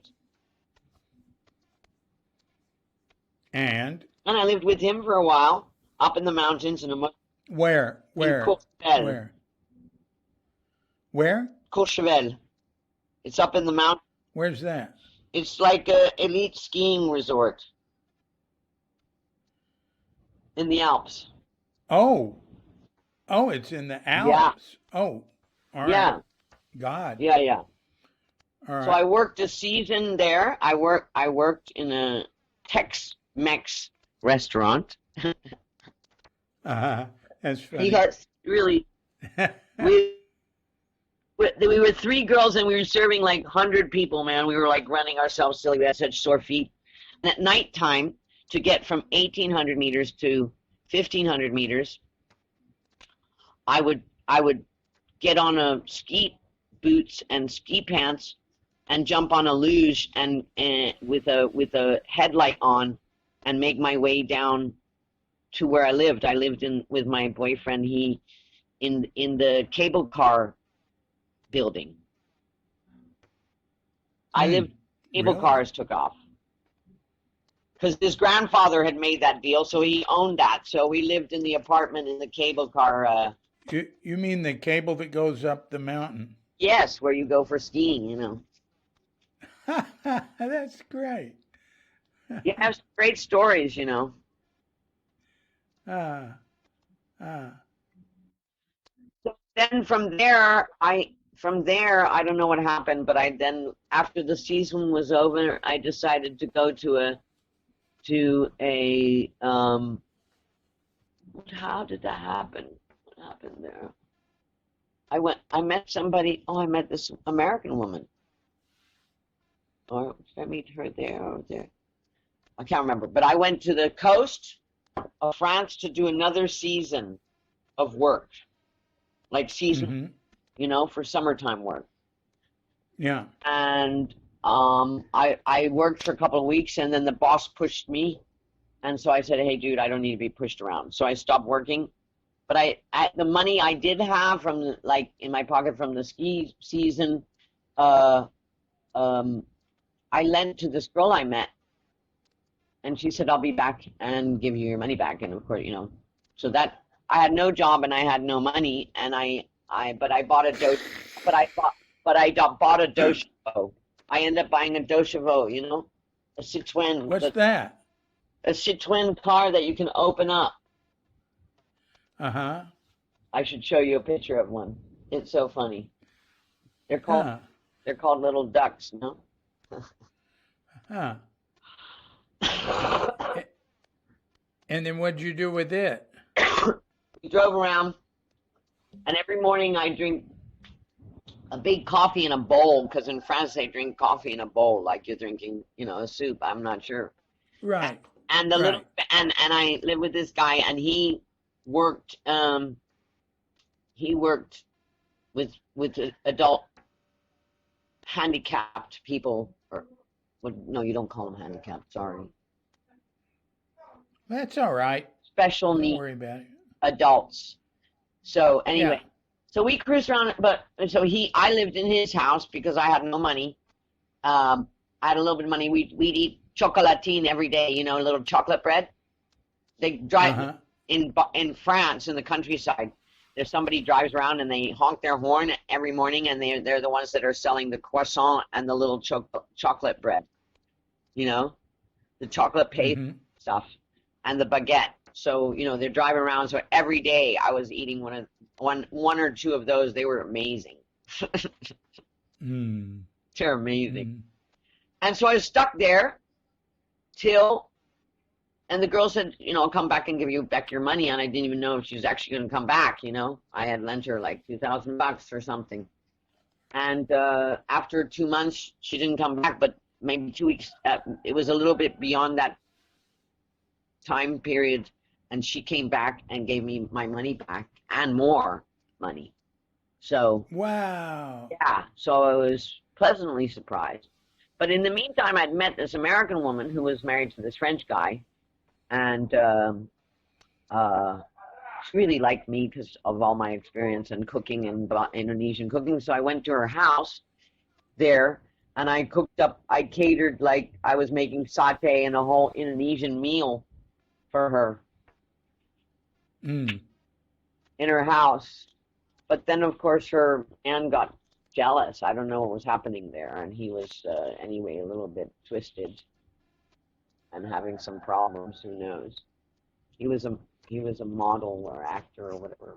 She's from a wealthy banking family in America, and so Mm. how it happened. But she didn't want to go back to the States with him, and so instead she bought me a ticket and took me back to the States. Oh. Yeah, and so we flew into Miami, and she lives Uh-huh. in Palm Beach, and she had some kids, and she felt I was really good with kids, and yeah, her kids had, you know, some of those issues with them, you know, hard family life, or but you know, from a wealthy family. Yeah. It all exists, you know. It's amazing. So what year was that? You're in Miami. Yeah, Miami, and no, we went to Palm Beach to stay in her house, and And we what year was that? 95. Oh, yeah. There I start forgetting the years a little bit, but yeah, I think it's around 95 or 94. Would it have been like 94? Yeah. So you're 25 or so.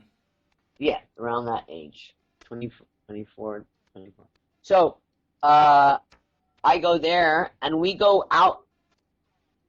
So I'm in the States and I'm like, I don't even know what I'm doing, you know. So it's time, you know, I've been there like, I stayed there for like 3 months in total. But her and we went down to South Beach, Miami, and we're on the beach and we see this guy under a big coconut tree, and you know, we want him to share whatever he's got. And I said, so she tells me, you know, you go talk to him, you know, because basically I'm living with her, so I get to do this. So I go talk to this guy, and it turns out he's like a marathon runner, and he goes every year to Hawaii to run the marathon, and he was also a personal trainer of Demi Moore.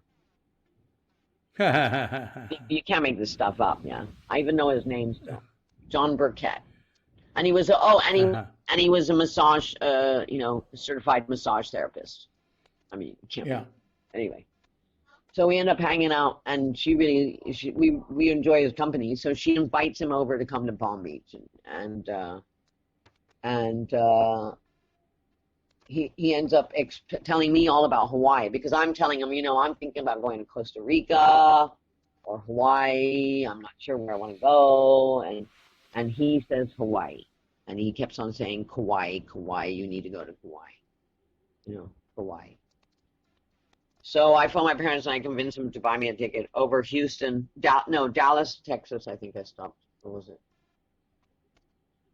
and flew over into, just in the airport and over and then to Hawaii. And I got off. Oh, and he gave me a few names, go to the health food store here and go to the North Shore and do this and do that, and get connected there. So I went there.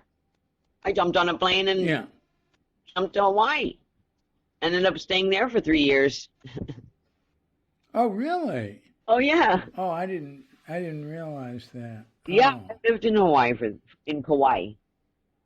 I was in Kauai for Kauai, yeah, the garden island. yes. So I was in Kauai for 3 years, and I went for 3 days to the Big Island. In that whole time, I was the whole time in Kauai. That's funny.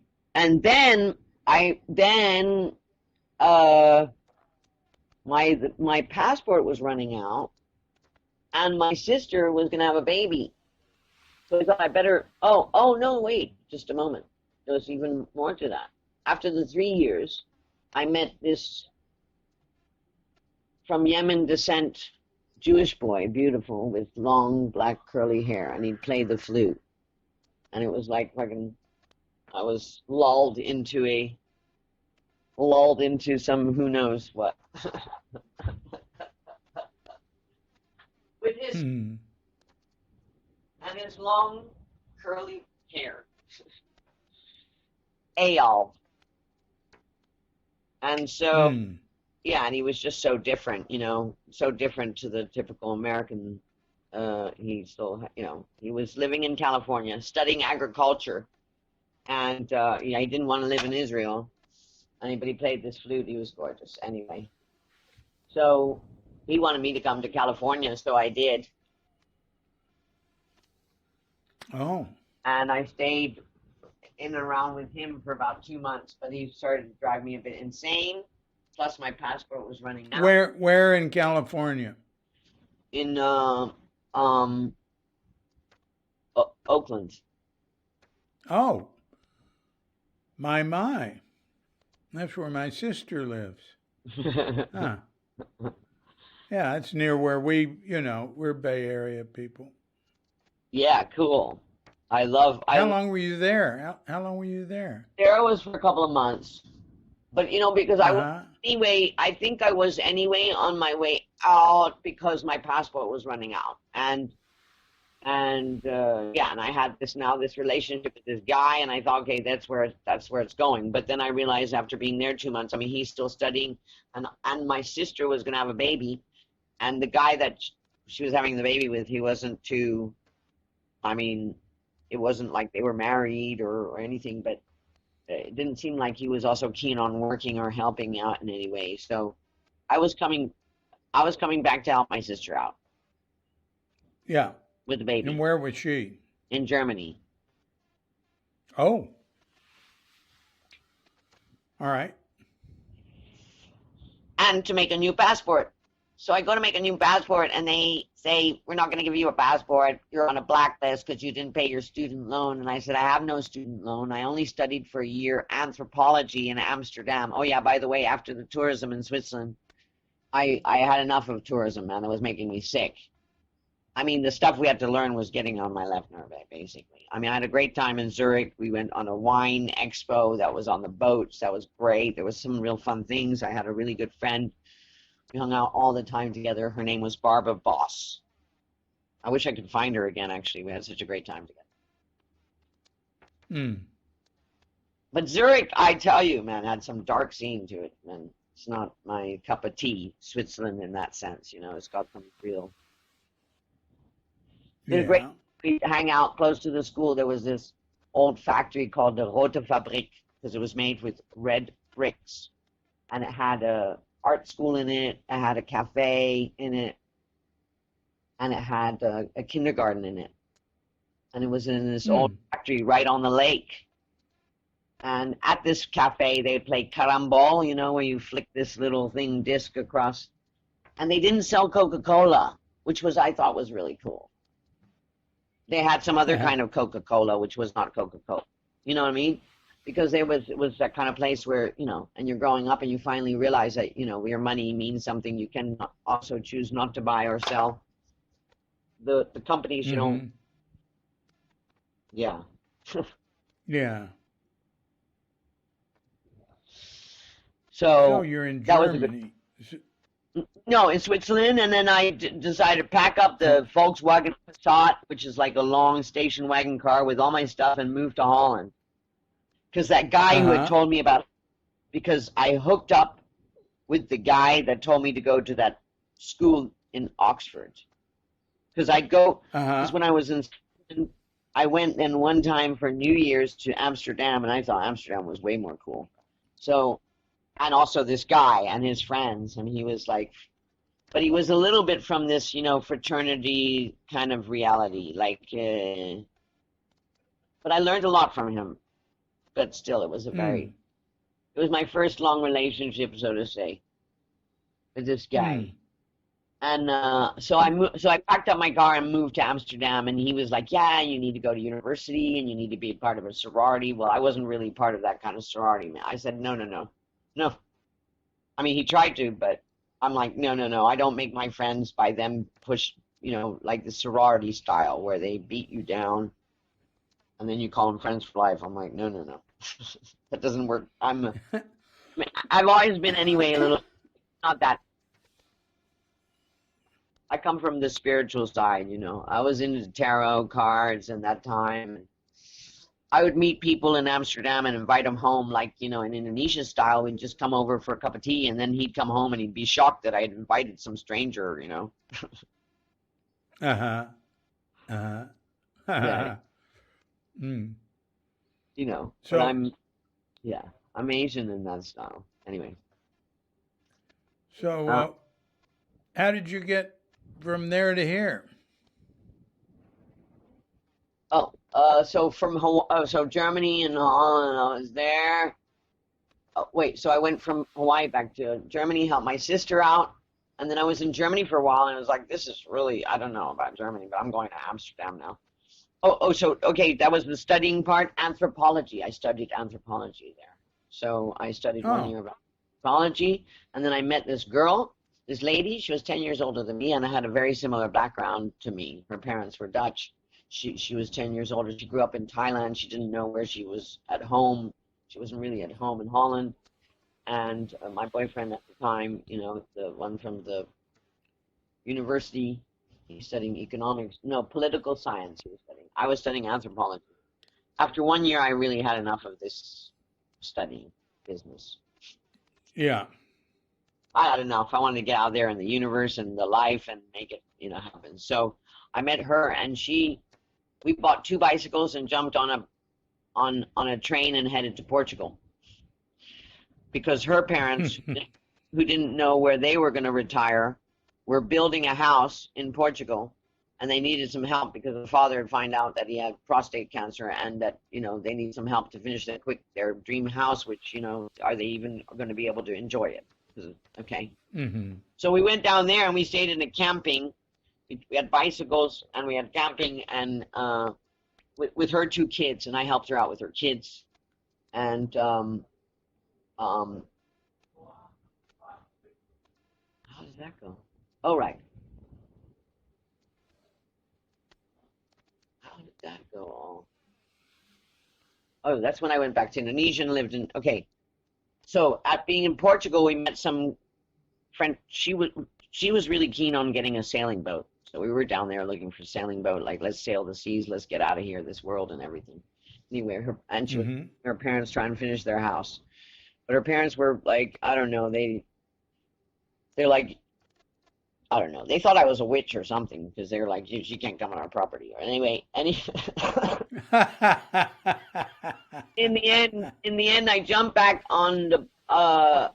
Well, my mom wanted my help, and that's when I ended up coming back to Holland and flying out and ending up living in Jakarta and then Jogja. And then I met the French guy, came to France, France to Hawaii, Hawaii back to Germany, helping my sister with the pregnant with her baby and clean, vacuum cleaning and taking care. I remember the vacuum cleaner. I'm vacuum cleaning her boyfriend, or the daddy baby, I'm pushing him with a vacuum cleaner, like, wake up, dude. You have a little kid here, Yeah. and I'm taking care of your little kid and the vacuum cleaning. So I remember like pushing the vacuum cleaner into him, you know.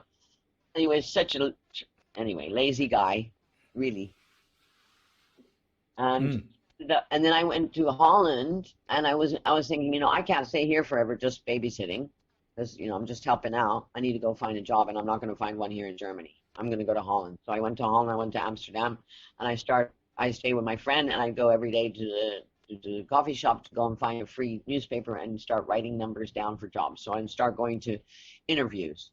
So one was for a department store, and they wanted somebody for 5 years, and they looked at my CV and they said, well, we don't know if you're going to stay for 5 years. I said, well, if you make it worth my while, I will, you know. So, but they didn't contact me back. Then I went for it was for a French restaurant, and it was like serving the plates. Like they had a little lift inside, you know, because upstairs, downstairs, like in a small little building. But you can only bring the plates upstairs by hand, but you can send them down by the little elevator, you know, those little elevators for the plates, but you can't bring the up that way. So it was up and downstairs with plates and everything. And I'm like, I've done this kind of job before, you know, in my 20s. Now I'm heading to the end of my 20s. I'm not so keen on doing that. So then I found an ad, and it said, live and work in exotic Bali. And it was kind of boxed in ad, you know. Come to the seminar at this and this hotel at this and this time. So I'm like, shit, I'm doing that, man. You know, Indonesia. Yeah. I'm going. I was like, it goes, live and work in exotic Bali, and I'm like, and it has an old description. And I'm like, you know, Bali is exotic, but it's not all that exotic. I know Indonesia, you know, but it's definitely a stepping stone back to the country I love, you know, or love and hate. Love more than hate, but love, but hate, but anyway.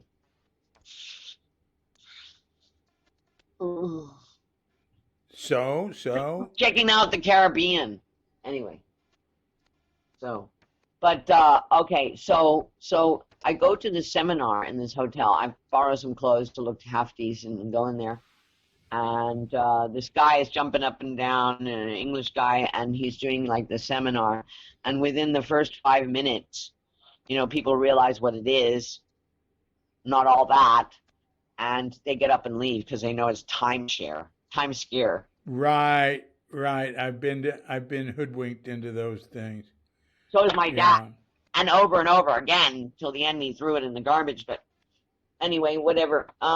He paid money to sell it or something like that. It was really funny. Anyway, he had ones in Tenerife.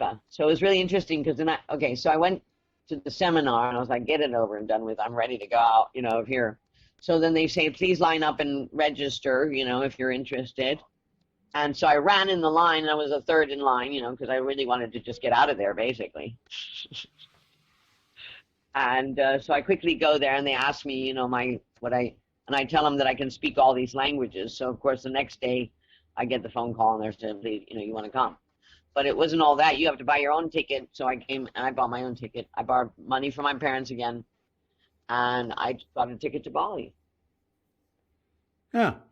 Oh, and prior to that, my boyfriend from the ski resort reality, he calls me up and says, come here and I'll take care of you and this and that and the other, and I'm building a house and, you know, I'll take care of you. And I'm like, yeah, okay, but I need to still go to Bali, and I have a mission there for some reason, so I'm off. And so I arrived in Bali on the 15th of November in 1998. Oh. And what'd you do? And the company, they gave us a hotel room for a month down in Kuta or whatever there, around the area. I had in Malasti or something.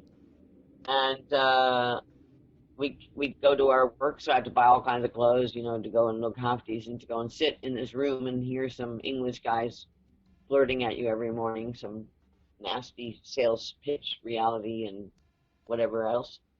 But I had been recruited from Holland, so I had to be on the Dutch line. Well, first of all, you don't get many Dutch people off the street to go to any talk for free this or free that, because they're Dutch.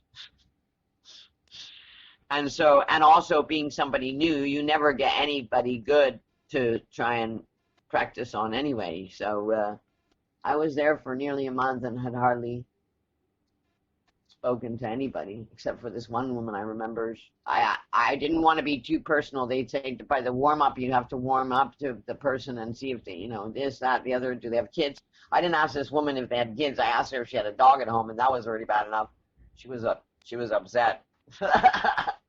That I'm asking her a personal question. Do you have a dog at home? Is that dog your lover? No, I'm. Anyway, so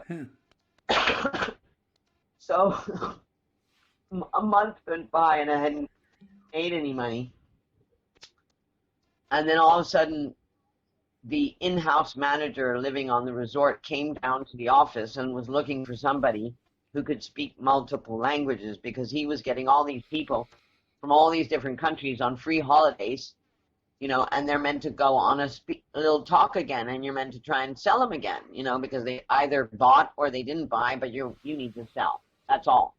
And it wasn't a job where you got a salary. It was depending on making commission. So, I mean, I haven't made any money in 1 month. This guy comes and they look for me because in that office, you know, I was the one who could speak 5 languages. Mm-hmm. All of a sudden, I'm driving up here, and that's how I got here. Well, yeah. Yeah, that's how I got to this village, Royal Bali Beach Club. Right next. Oh, that's next door. That's what I'm saying. That's how I got to this village. Otherwise, you think I'd be here? So what were you doing there at the Royal Valley Beach Club? I was in-house sales and marketing. And then... So every Sunday, welcome to Royal Bali Beach Club. We hope you have a great week of holiday. Blah, blah, blah, blah, blah, blah, blah, blah. And then we'd go knock on people's doors. Well, no, we'd knock on people's doors on Sunday to invite them to a welcome meeting. And of course, that they have to come and the people that are on a free holiday, basically, they need to come and be booked in for a free marketing speech, basically, a sales pitch. Yeah. Yeah. So I arrived in Bali 15th of November, and a month later I was up here in December. And yeah. And so what happened then? And it was working really well because I spoke all these languages, and the in-house manager was throwing them away as cheap as chips. So I was making commission. Yeah. And I like being in the village. I you know, like more being like Bali, what I remembered when I was growing up, rather than this whole kind of what it had turned into. So it was nice to be away from that. Yeah. And in this kind of small village here, and yeah. Yeah. So, but something happened, like you met Lempot. Yeah, and then I met Lempot. And I took him. How'd you meet him? And I took him home with me. Oh, yeah. Where did you meet him? Here in the village. So every day, the day I would, one of the local warungs was used as like a sales deck, you know. So we use the resort because the resort's quite small. We take the people out and take them out in the village and then give them a drink and show them different, you know, show them different photos, different resorts that are part of the group, and give them their little. So my office was in the local warung in the back, and so and then the warung across the street every evening the boys were playing guitar. Yeah. That's where, yeah. So then I'd go over there in the evening. Because I speak Indonesian, while I was just hanging out with the locals. Yeah. And so then you met this village had actually gone over its peak already. You know what I'm saying? It was in the early 80s, middle 80s, this village had its peak where a lot of guests were, and people, the hotel was running well, and now we were, of course, in the Asian. By the time I was here, we were in the Asian monetary crisis and the disposition of the president of Indonesia. So it was kind of a mess, right? Mm. And so a lot of these places started to get run down, Mm-hmm. and Mm-hmm. have the amount of people that were coming as before. Plus, according to Lempot, there must have been some kind of little tsunami in Banyuwangi, not Banyuwangi, yeah, area in the east of Java somewhere in the early 90s, and that washed a lot of the white sand beach away from here. Of course, people have been mining the white coral to make lime as well, so there was no basis. So, yeah. Yeah, don't most the beaches, didn't they disappear because people were mining the coral? Yeah, but Uh, Lempot says there was also a big tsunami or somewhere in Java, or a small tsunami that pulled the sand away from here. But of course, once you start pulling away your your bed, the rock bed, the coral bed, or whatever it is to hold the sand in place, to create the sand in the first place, the white sand beaches from broken down coral. So it's just a. right. And then also, they I don't know when they constructed those things out here in Candidasa, but my friend explained to me a piece of sand needs to be free, and once you build those things, the sand doesn't turn around, because sand is not stagnant; it keeps on moving around in big circles. So it goes around and Mm-hmm. around and comes back and goes around. But when you build out these things, you stop the sand from moving out. But if you go down in the next village, there's some of the local people's walls are completely made with white and red coral, and you're just like, your mouth just drops open. You're like, oh no, no wonder there was great damage. Yeah, well, and the architects here were designing buildings with to be, coral to be used in building the buildings. Oh yeah, they were burning the lime and stuff. I went to look at one of those places too when I first got here. That was not being, or was maybe being used, but not as much as what it was before. Yeah. Oh, yeah, that's A lot. caused There's a an lot. enormous amount of damage to Bali beaches. Yeah, yeah, yeah. So of course, before Lampard explained it, so before tourism started in the early, or in the late in the late 70s in this area, uh, uh, people didn't have anything to eat, and the government was actually spawning them on to collect the coral and to burn it for lime,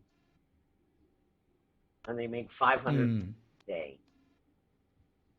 at the time or something. mm, And yeah. people were hungry here because in 1963, when the volcano erupted, there was not much food after that. So 1963, let's say, you know, 5, 10 years after that, there was, lack of food here. So Oh, really? people were very impoverished, and it wasn't like Uh, now. 63 was a big eruption? Yes, in Bali, yeah, in Gunung, Oh, yeah, oh. 1,000 people That, died, and a lot of people oh, moved. wow. A lot of people moved away to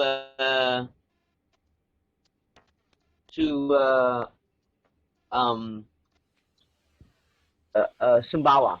You have a big community of people from Bali that, because of either death, destruction, or no food after that, they moved to Sumbawa. That's why you have a lot of people over there as well, a big Balinese community. Oh, really? Yeah. Wow. Uh, so you were here when the bombs, of course, went off in 2000 and... First was 9/11 in America, which affected here too greatly. And then, Oh, really? yeah, Like what? Like what? It already started in 2001 when after 9/11 people didn't want to come and to Asia all of a sudden, in Muslim country. Oh, because Indonesia is a Muslim country. Mm-hmm. 9/11, then 2002, then 2005.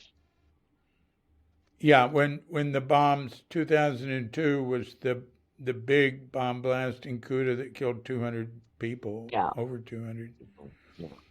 and injured another 200. And what was so you started Lumbung Damu in '99, Yeah. and did you have pretty good business then? No, I was still working at Royal, so I was earning Uh huh. I was still earning money too. I worked on and off for them for 3 years. So Lumbung Damu uh, it developed gradually, but you said like in 2001, 911, that there was a downturn. Yeah, Jody, our son, was born in 1999, so in December. Oh, So you can calculate how fast everything kind of happened. wow! And what was the effect of the Kuta bomb on Bali? Oh, In your experience? so bad. I don't know why, all of a sudden, of course, there was a travel warning to come to Indonesia and to come to Bali and but there was no travel warning not to go to New York. People were still flying to New York, you know what I mean? And after after their London event there with the tube bombing, or they didn't tell people not to go. Oh, But it happened. oh yeah. They tell people not to come to Bali, of course, No, it was horrendous. And we had a little baby, and we had our little boy, and we had no money, and I had to ask my parents to give me some money, and they gave me money every month to survive. And then I tried to be creative again, and I had met this lady, and she was she was one of my first customers, or one of my customers during the time of working at Royal, and they really liked being at Royal, so they basically arrived and bought 3 weeks right off the bat. They bought, I hardly had to do a sales pitch, and they became friends. And she was German, but at 15 she had moved to Australia. So, and she had this husband who was a doctor, and he was an oncologist, and they wanted to move from Australia and make a clinic here in Bali. So they wanted, and I was highly pregnant, and they wanted to look at some land. So I drove around with them and Lempot, and we were looking at land, and they became friends. We became friends, and they didn't buy that land. They ended up wanting to be more in Sanur, so they bought land in Sanur and built a clinic house and moved here, and moved their kids here, and she was going to. She was an artist, so she was going to these women's groups where they're drawing nude portraits and things like that. And so she said, "Would you like to model?" And it was at the time, I was lonely. It was the same as now. It's not only about having money in your pocket or feeding yourself or being able to buy what you need or whatever like that. And it's not about that only. It's about having people. So at that time. Also, Lempot and I bought a TV because normally we don't have even a TV, which we don't have now either. And we got satellite TV because it was lonely. I was lonely. I needed something. And then internet came in, and that was like the savior. Anyway, I finally got rid of the TV because I kept on finding Lempot sleeping in front of violent movies. I thought, this can't be good, and I don't like it either. And I'm getting hooked on America's Next Top Model or something. And let's get rid of it. And of course, the seawater was making the TV want to explode anyway, so I gave it to my auntie, my Balinese auntie, and got rid of the satellite. Oh, we got that for free. Yeah, it was when I remember they said, "Oh, you can put $2 million down, and you get a credit card and a free satellite TV." So that's how we got that. Oh, that was really funny. We got off of that because then internet came along, and it was dial-up, and that's when my husband thought I was married to the computer. I was just interested in having some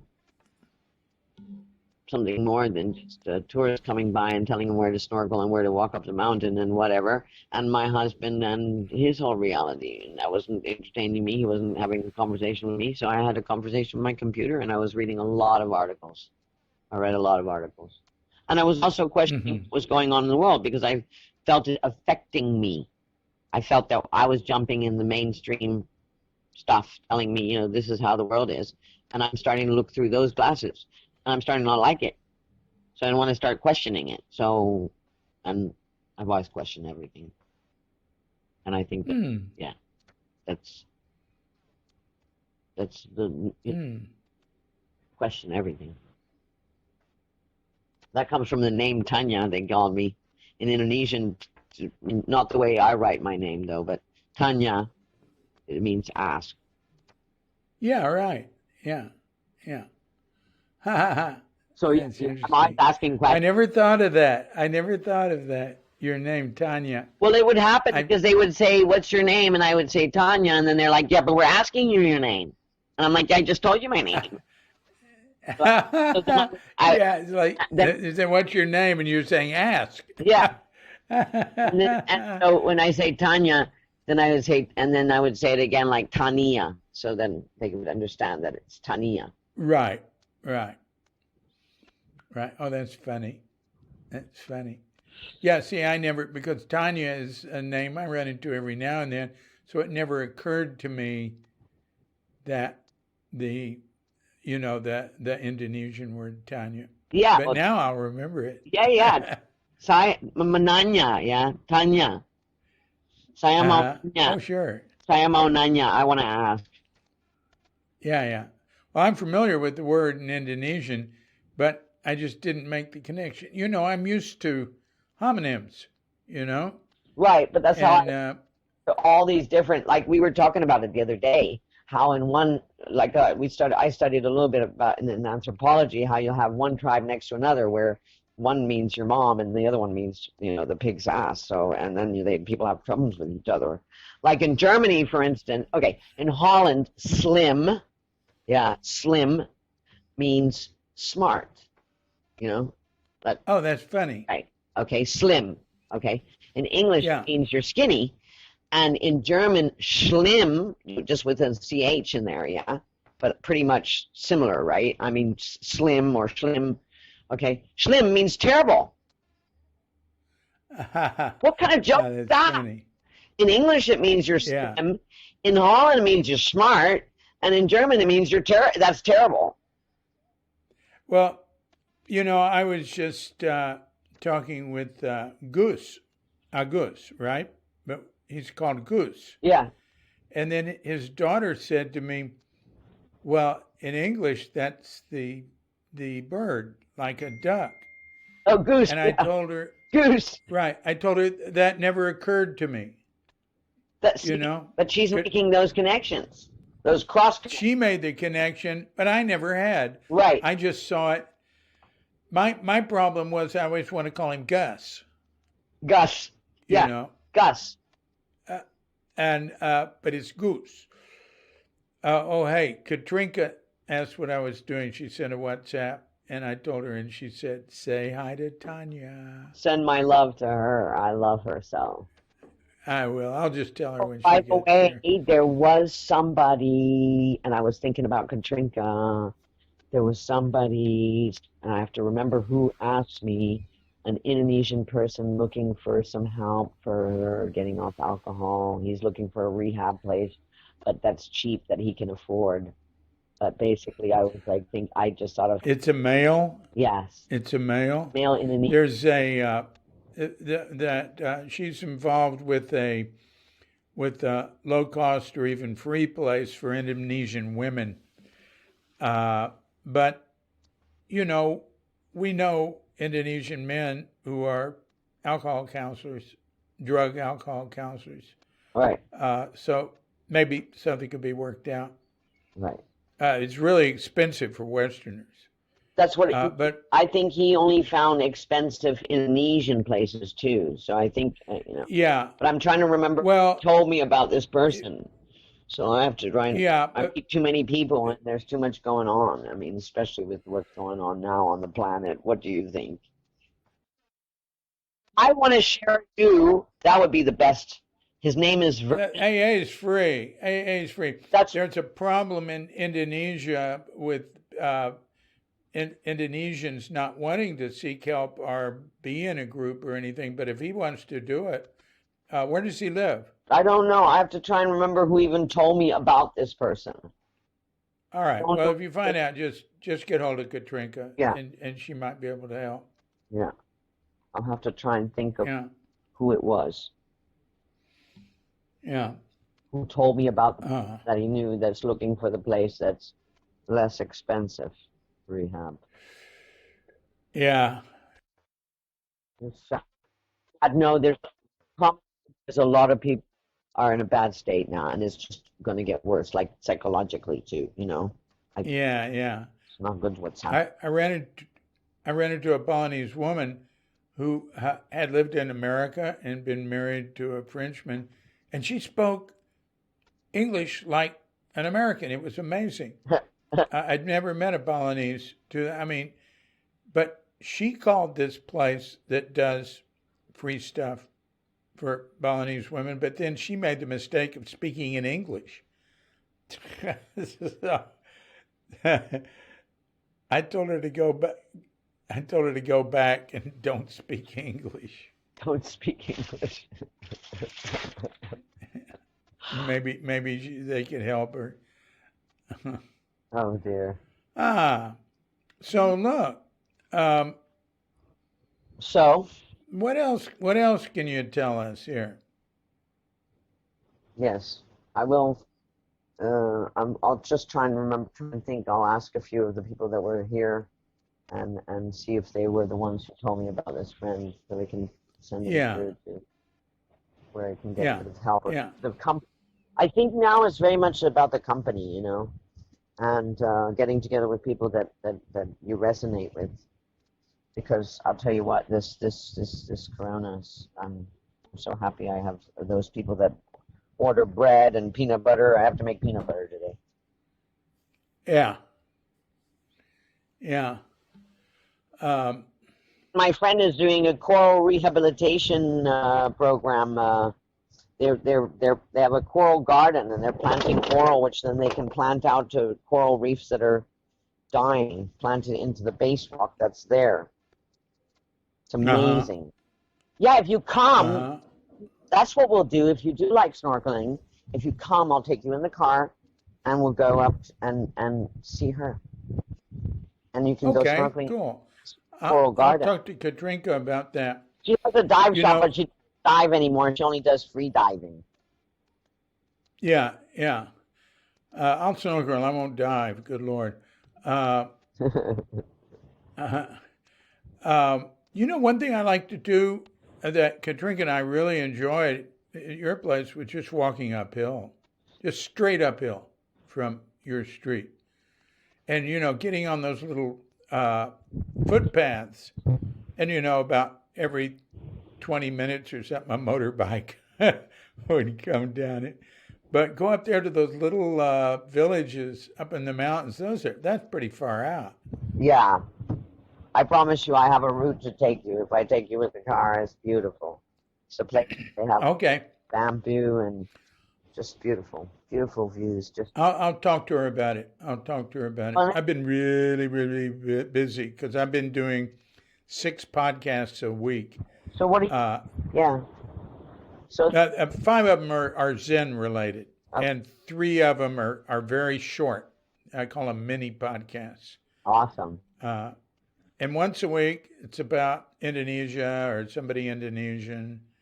And yeah, I've been trying to connect with you. You're fairly busy, and it took a while to connect.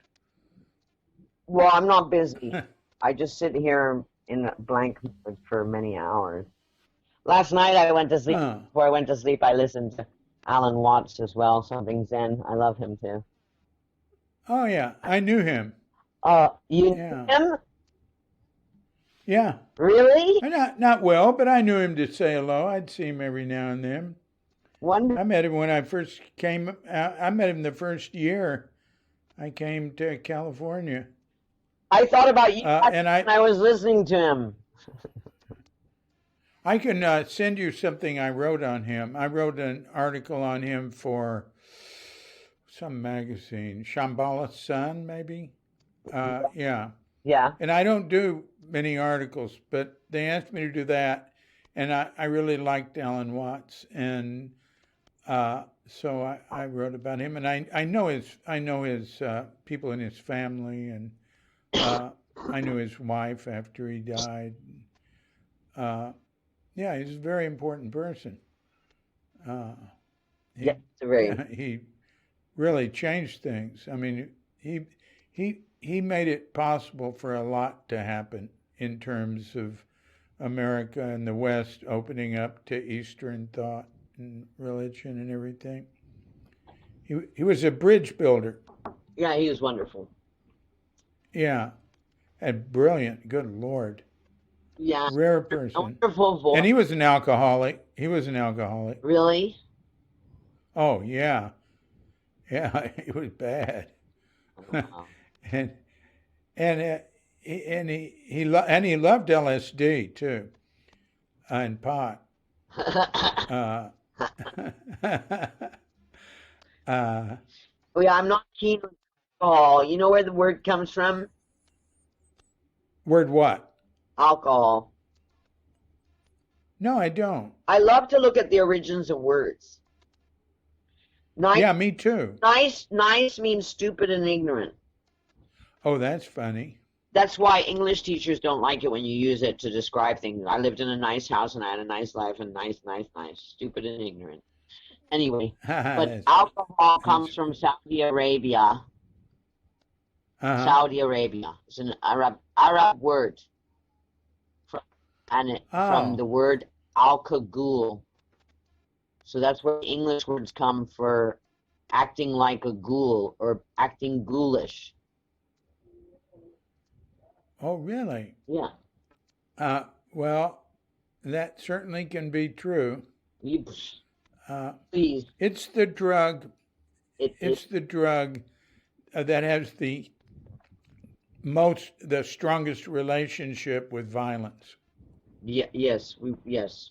I Yes. mean, nothing else compares to it. People don't realize that. A lot of them think, "Oh no, PCP or something." No, no. Or they'll say speed. No, no. Alcohol. I asked a guy I know. He was like a paramedic in a with an ambulance, and he was always having to go to homes answering calls where there'd been domestic violence. Yeah. And I said, what? I asked him what percentage of the calls where you're going to, deal with somebody who's a victim of domestic violence. What percentage of those calls uh, are involved with alcohol? And he said, all of them. There you go. Basically, I read this article. It was very eye-opening, and for me, that just really expresses. There's this paranormal guy, and he's sitting outside across the street from a bar, and he can see spirits. So he can see all these spirits like on top, outside above the roof of the bar, and Uh huh. they're all there, and they're all talking, and they're like, I can't wait till somebody comes out of there. They're totally non-compos mentis, and we can Mm-hmm. slip in and use them. So that's, I mean, how can, like you just said, only or mainly, or there you go, all uh, those kind of domestic violence, and where a man can actually rape and murder his woman, or his woman, the woman he is with, and have no recollection of it at all. Mm. Alcohol. It's because they use, Mm. it's the jinn. The jinn slip in and use your body like a, they walk into you basically, and they use, and they're like, yay, this guy has no idea what I'm gonna do with him.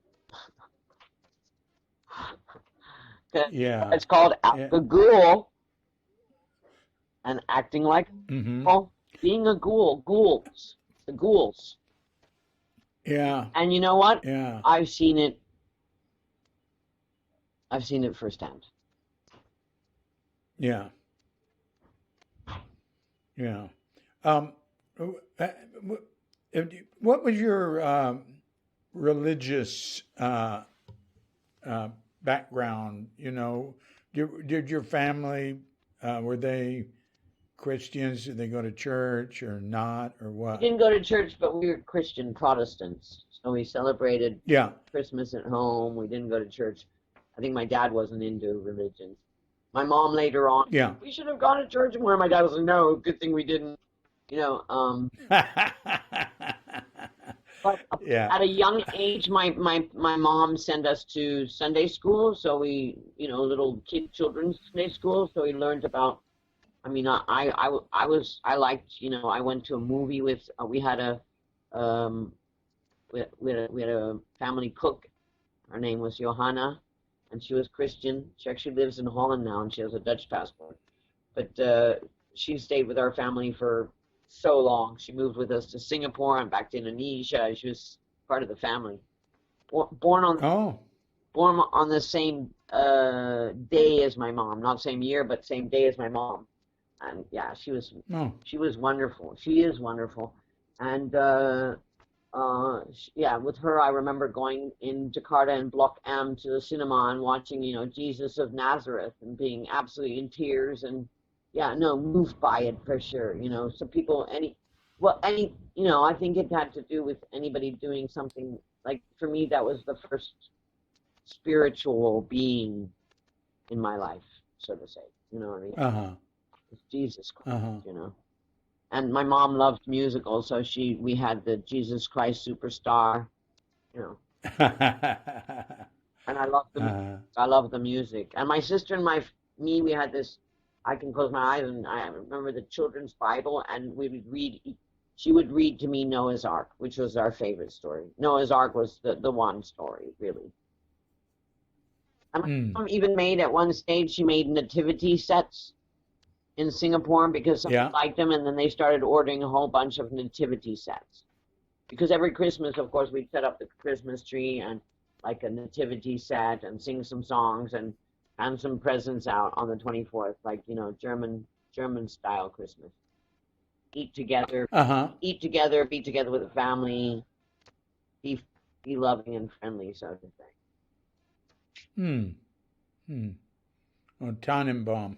Yeah, Yeah. Tannenbaum. And I also did my mom is into that. Like we like that, and then also I later on I did the maypole dance and learned to dance with like ribbons around a pole, and in Jakarta was remember dressing up in Dutch outfits and Dutch clogs. Oh, my mom loves dress up parties. She'll sew up a whole beautiful costume like it was for a Hollywood film set, like perfection. My mom's a perfectionist. Mm. Mm. So she did the Mm. dress up parties, and I mean, she dressed my dad up as Chengiz Khan, and he had his silk puffy, jacket. She just put so much effort. She's amazing. Mm. Amazing. Well, here in Bali, have you had much contact with, or what's your observation of Balinese Hinduism? Uh, and well, there's two things. There's the Hinduism, and then there's the Balian and the shamanism, the animism. The spirit. Seems to me the big thing here is the spirits and offerings and all that. Right. It's the tradition, actually, that's the most important here. It's not even about the Yeah. spirits. And it's also there's a lot of peer pressure. The women are kept doing this and doing that, and Yeah. Putting together the banten or the chenang sari, the little palm leaf offerings. They're just always doing that everywhere, all over the yeah, island. but less now. With this corona, there's been way less Well, that's true. Well, that's true. money being Yeah. put in that direction because, first of all, they don't have the money and they're not allowed to gather so many people, so they're keeping it down to a limit. But Right. Right. now it's a lot of the stuff here is to do with the tradition. It's tradition, cultural tradition. Yeah. You have to do it. You don't ask questions, and Yeah. I've learned a lot. But honestly, at the beginning I wanted to learn more, and I was interested, but people just they don't know, so they just do. So then I realized there's a disconnect. So for me, life is about spirituality, and it's not it's cultural tradition because I wasn't born into it, so it's not like a second nature to me. So it would be having like learning to drive a car, which later in life, it's like you learn to ride a bicycle. Well, you get on the bike later on, even if you might be a bit rusty, but you learned long ago. But because I've also been busy with the foreigners that come here to try and open the door for them to appreciating or enjoying or having some Balinese food rather than a burger, or going with the fishing or going for a massage or whatever it is, trying to get their economy going. I believe in small economy, local small economy. I realized way at the beginning when I asked questions about what we're doing and why I didn't get an answer, well, then it was boring for me, and I tried at first to be part of the community, but I found there was a lot of talk, there's a lot of rumor, gossip, and jealousy, envy, so much so that it kind of turned my belly, and I had to take a distance of it. And as I said, I was dealing with a lot more the side of the people coming here and speaking their languages, the languages I speak, to try and relay the life here in Indonesia, because I speak Indonesian and their language, so I'm relaying all of this. So I'm getting information from the guests and trying to relay it to Lempot or the people around about the garbage and about about this, about that, or they ask questions about the temple, so I'd ask the question and then it'd be hard to get an answer. And sometimes I intuitively know the answer more than some of the Balinese do, even. So about why it's being done or what it is spiritually or what's happening. And honestly, all these terrorist attacks are like rituals too, by the way. A lot of things that happen are like ritualistic by by what's going on. I don't know if I should say all the words here now. But those are so ritualistic. So the bomb in Bali kind of also destroyed something in Bali. And if you know where Bali sits on the line, because Sonoma is one of those power points. Shasta, Mount Shasta, Ayers Rock, the chakras of the planet, basically. Yeah. Bali is not one of the chakras, but it's a point of crossing of energies, and it's a purification zone. So you can put that, like Google Map, you say chakras of the earth, and they'll show you the earth map, and they'll show you all the colors, of the chakras on the earth map where these different places are. And then they show Bali, which is at a crossing point, and that's why Bali is so attractive. That's why Bali feels powerful when you're here. Hawaii's a powerful place too. Like islands are powerful. Certain islands that were karmically spinning quite quickly, and Bali is this purification zone. So. That's interesting. That's interesting to say that. I know I like being here, but I certainly don't. When people say it's paradise, this and that, I say, oh, there's plenty not to like here. Well, exactly. I promise you, I keep on saying to people, I've been here 20 years, and I don't have any Balinese friends. Oh. No. Not really. I couldn't call them no.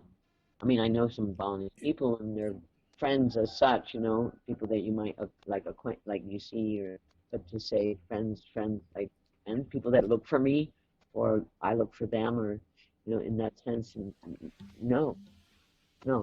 Like the women don't hang out with me, anyway, in the village, like now I've just met a Jakartan girl. She's awesome.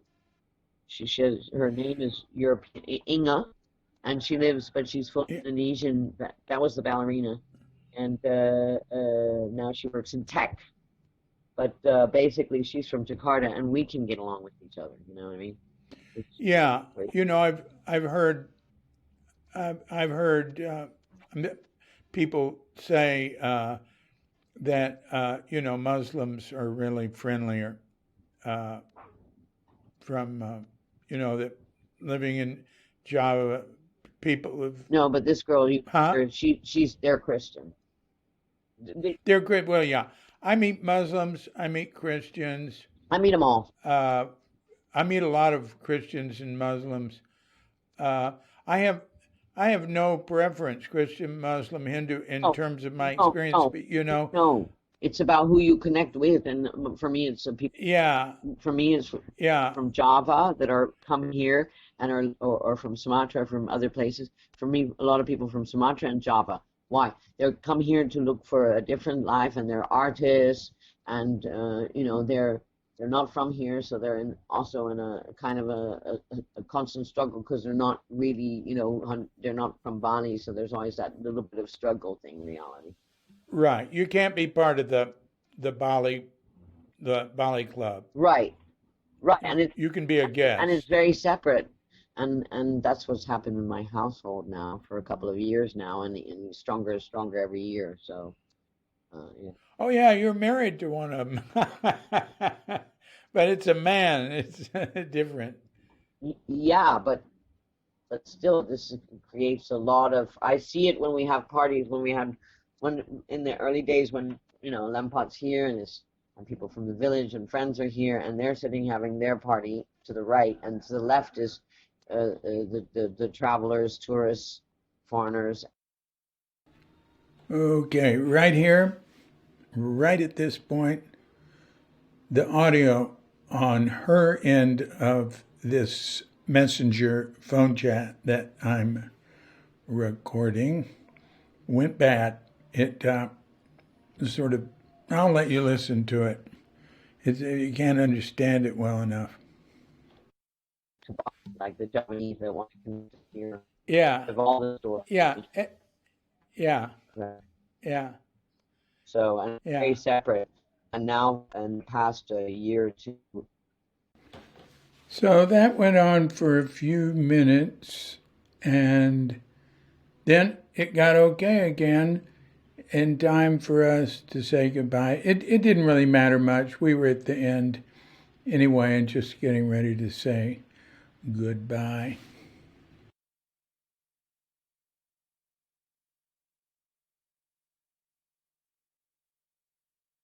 We'll just be in touch, all right? yeah, let's do that. And you Okay, still out well, to the Trinka? yeah, and say hi to Lempot and say hello to your parents and uh, thanks a lot. Yeah, it's been great. It's been really interesting. I didn't realize you'd had all this American experience. I don't know where I got that idea, but you certainly have. Yeah, Well, I stayed in San Francisco many years ago with my mom and my dad and my sister and brother. We were in this hotel, and we actually yeah. got the limousine. We had the limousine back to the airport, and there was that was the first time I ever sat, and I think that's the last time I ever sat in a limousine, or I'm not sure.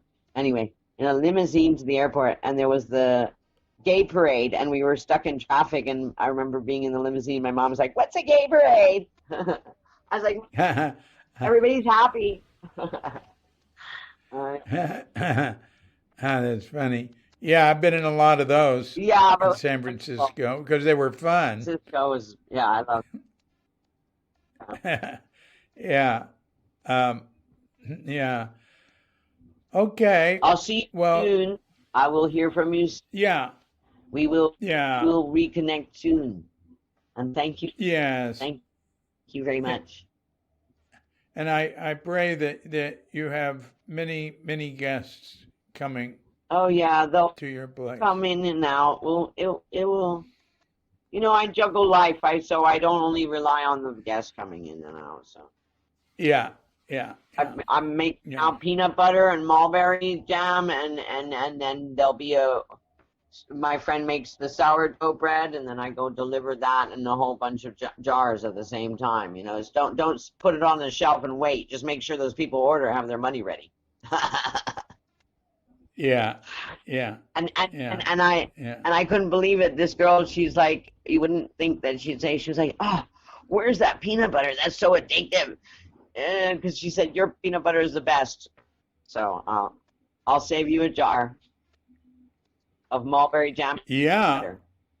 Oh, yeah. Yeah. Looking forward to Okay. it. Big kiss, big All right. love you. Love you too, dear. You take Have a care. wonderful day. Yeah. So, Bye bye. bye.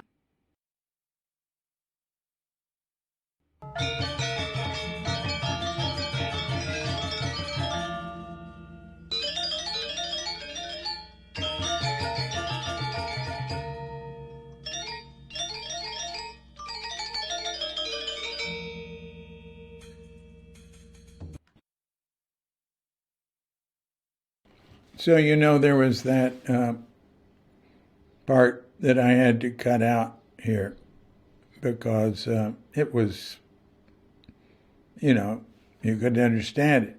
It was just, bad connection. So I thought, gee, what was she talking about there? That was sort of interesting. And so I called her back and I said, just want to ask you a couple of questions, just a few minutes, But guess what?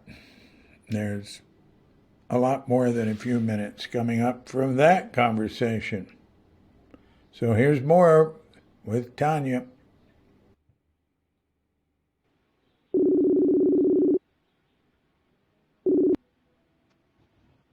Hi there. Oh, good. Well, let's see how this sounds.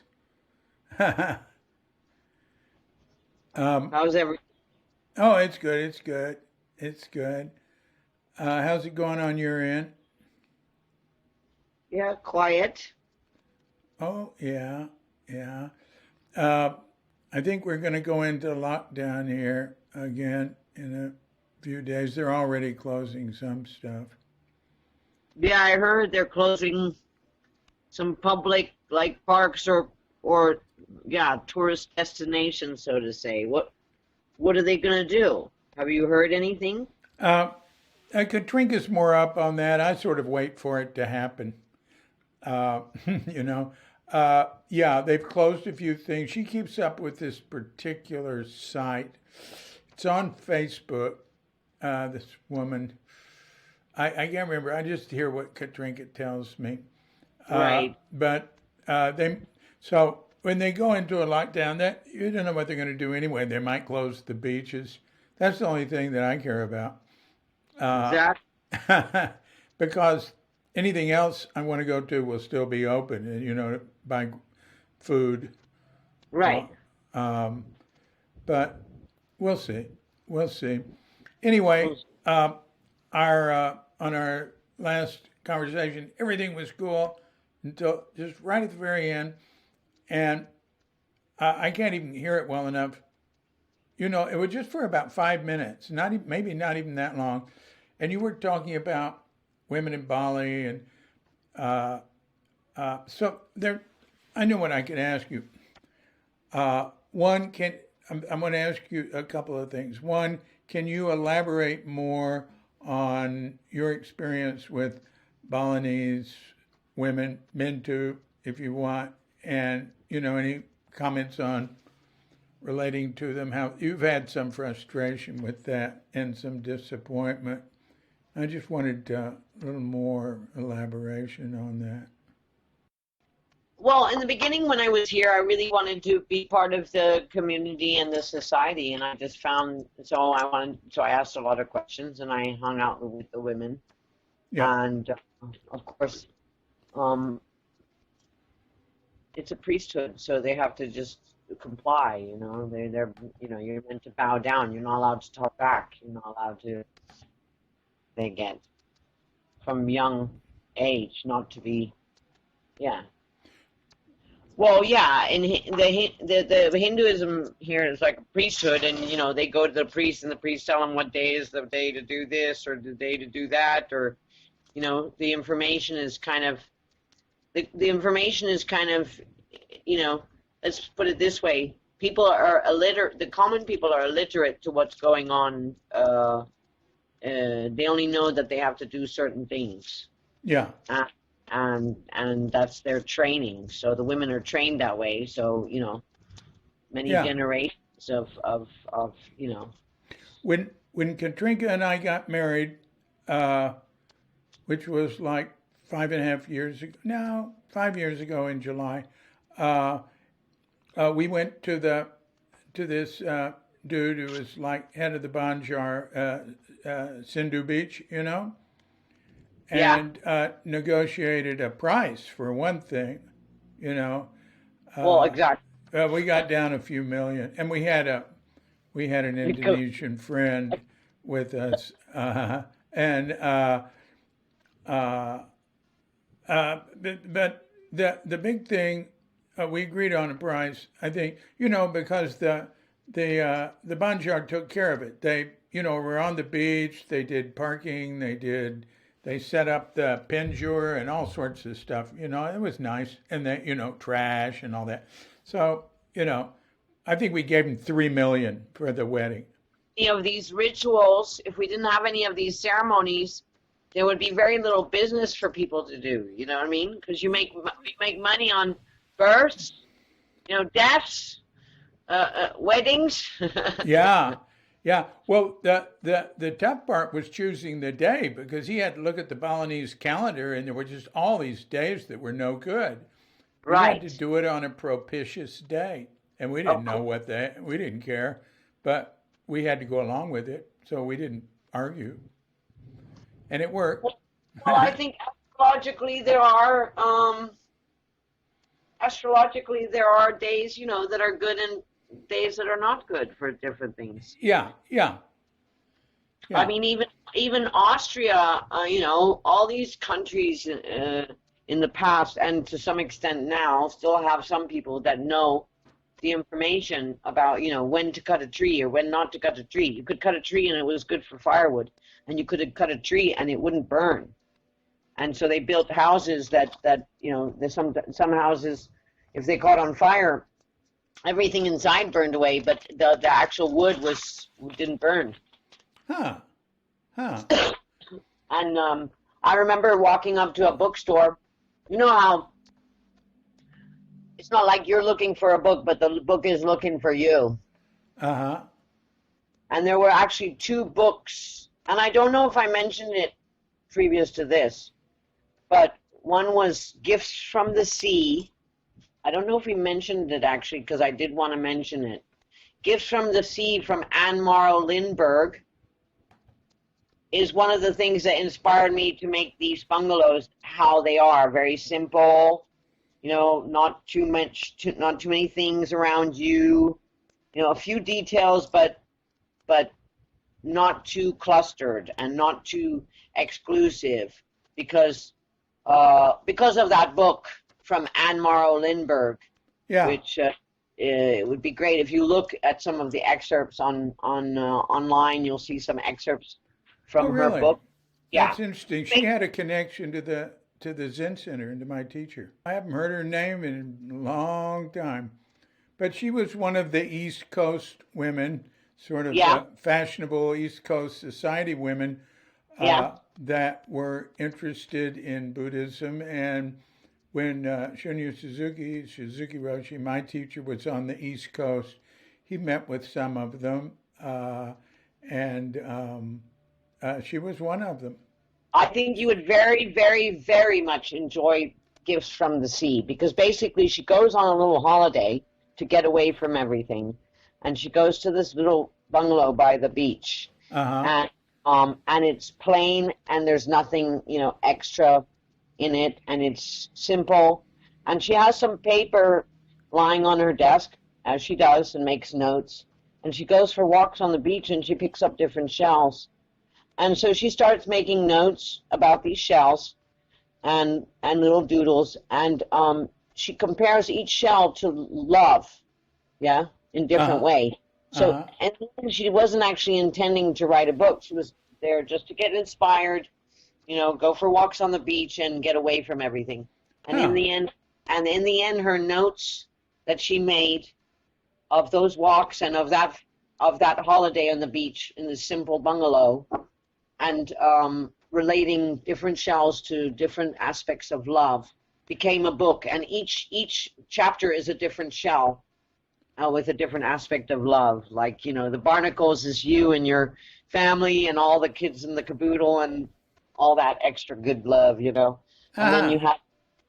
you have the the shells that are even on both sides, exactly same, and how this reflecting love, this beautiful pristine reflecting love, and Hmm. yeah, so it's absolutely a gorgeous book and so inspiring, and has a lot of philosophical Zen information within, Huh. called Gifts from the Sea. And basically, this bookstore in the south of Germany, my sister was living in the south of Germany, and I had some time to spare, and I walked up to the bookstore, and they had some of those baskets outside where they were selling some books on sale, and two books caught my eye, and I bought Gifts from the Sea, and the other one was At the Right Moment, and it was all about the moon. And I think the color of the cover and the drawing on the cover kind of attracted my eye. Plus, also the title saying, when is the right moment for things, right? So Yeah. this book explains the Austrian information, which, if you look across the board, Bali still uses that to this day. When's a good day to burn the trash? When's a good day to, cut the tree down? When's a good day to plant the seeds? They still go by that. And if you look in the West, there's a lot of people that still follow, like the Farmer's Almanac and Uh-huh. Right. this kind of information, like in Right. Austria. But Oh, Japan had the same sort of why thing. people show up at the hairdressers all at one time, Uh-huh. because it's astrologically happening. Yeah. Well, uh, so you so back to the your That, relationship oh, with yeah. Balinese. So what's sad is that there might have been a disconnect, which is not only here, but I think worldwide, and what there's many causes of that disconnect, Uh-huh. and that the information of the connection of why we do certain things, and or being the information as a knowledge, as a written or passed on, or the inherent intuitive knowledge. Both of those, there's a bit of a disconnect, because the old generation is a lot of times being disregarded, and or dying off before they get to share that information, and I find that very important. Or they don't know anymore. You do it because you do it because you do it because you have to do it, and life gets very complicated. You're dealing with an old traditional cultural lifestyle, plus a whole new modern lifestyle going on top. So people are running like a double life, as Yeah. in they're trying to keep up. They're trying to keep up with the times, but at the same time, this tradition is very strong. And a couple of years ago, they did definitely try to, what's lestarikan, yeah, like celebrate and preserve their culture Right. by getting the young people to be proud. The only thing is that pride doesn't mean you have the knowledge of why you're doing it, and that's the kind of, and pride Uh-huh. Uh-huh. can become very ego and aggressive, right? When they Yeah. say, well, my tradition is good and I'm trying to celebrate my tradition and keep it up, but that way I can also diss other people and say, I don't care what you think, as long as my culture and my traditions are survive. But then when you ask them why you're doing it, then they don't know, and that's the disconnect, right? Uh-huh. Why do this? What is this for? Uh, and intuitively, or knowledge is gone. And Uh-huh. so I just hung out with the women in the very beginning, because I thought, okay, you know, I didn't grow up anywhere long enough to be part of a community or society that was there. I was always in the family society, you know, the small family, just my mom and dad and my sister, my brother, and we did our life, and we lived all mainly in foreign countries. So yeah, always in foreign countries, basically. So for me, there was no foreign or not foreign. That was just day to day, you know. Yeah. That was normal for me, you know, that people were from all over the place and all mixed up and. Yeah. Yeah. So you said at first you were trying to get along with them, or what happened? Well, I didn't know about being part of a society or community because we only went in summertime to Europe, so we weren't really part of the Dutch community or the German community. We spoke English at home, so we were kind of free of all of that. We had family, we had our own personal family traditions. So, and that coincide with, you know, the German or the Dutch or whatever, or the European or, yeah, basically European kind of culture. So, you know, but we were free from all that kind of peer pressure stuff. So I realized when hanging out with the people in the very beginning, I wanted to learn what was going on in the community society. And a lot of it was just a lot of gossip about jealousies. And it turns out that, you know, we're all just human. Doesn't matter if you're here or in Germany, you know, you have a next door neighbor that's jealous, and it becomes, you know, talk of the ladies that are gathering, you know, and that kind of stuff. So, have you heard him talking about black magic any? Or like Sindhu, where we first lived, first 3 years, it was considered the black magic capital of Bali. Well, I must tell you, I'm not thrilled about Sanur. I've actually never in 21 years spent one night down there. And I am sensitive, so maybe I'm overly sensitive, or maybe I'm making it up, but I tend to feel things. And for some reason, I've never felt comfortable to hang out there. I think if I did I spend the night there that night? I can't remember. My friend once. No, not that I remember. I think that was in Sindhu as well. She lived somewhere in Sindhu. I was at her house visiting, and the guys next door were having a party, and they were a little bit loud, and my friend was pregnant, and she just wanted to ask them to put the music down. So I said, you know, but usually it's not so great to go over and ask guys who are having a good time to put their music down. You know, that makes them upset. So we had some clown wigs or something, and we put them on. We just wanted to go over there and just say it nicely. And she said it. She asked them kindly. She said, "Could you please put the music down?" And they started to beat her up. So that was my memory of Sonora. I'll never, you know, men that are kicking a woman on the floor. I just like, okay. Yeah, you're kidding me. You mean local men? Yes. Well, you and know, that street, well, let me tell you one thing about that street is there were, you know, like Lascar type guys hung out there. Right. So it's kind of more like local territorial gangster style. Yeah. But I think that all across many islands in the world, you know, not only Bali. When you get to when you start getting a small island, and you have a lot of people, then people become territorial. We're in the end we're very animalistic. We get very territorial. Tribal. And animals like to tease each other to the point of getting into strife. Well, humans do too. You know, don't you think?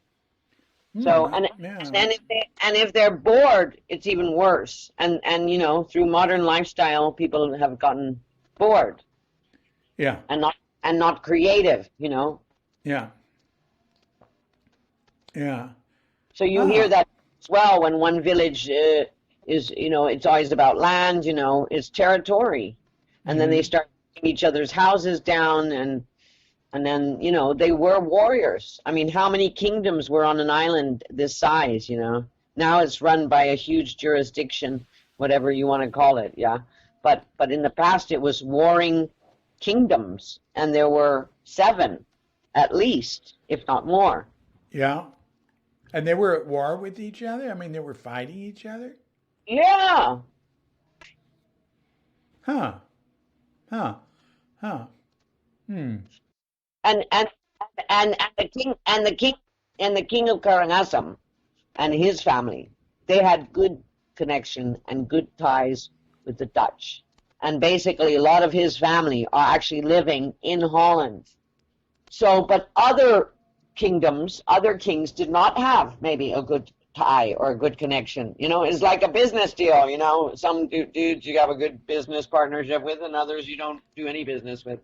But that's so, yeah. Regionally, it was different from one region to another. Mm-hmm.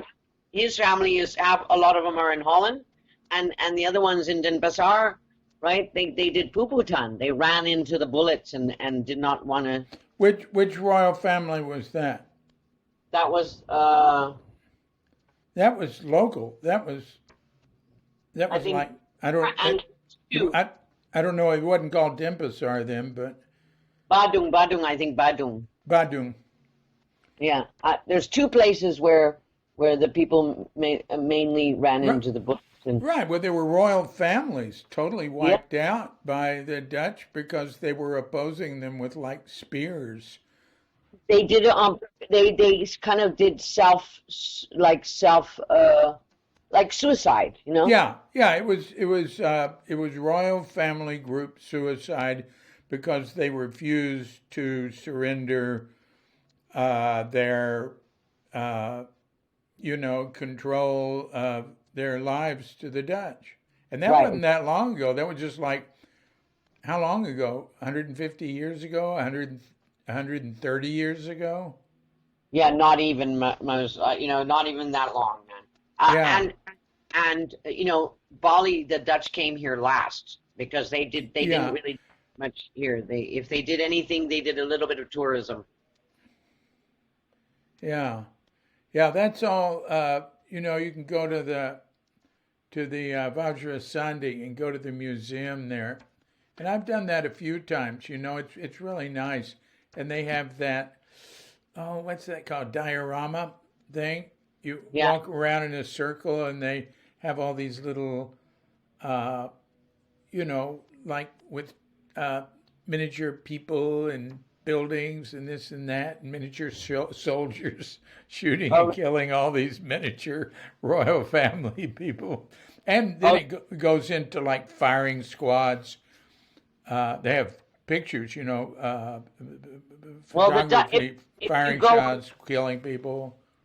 honestly, the Dutch were like, because wherever they went, the Dutch made libraries and botanical gardens.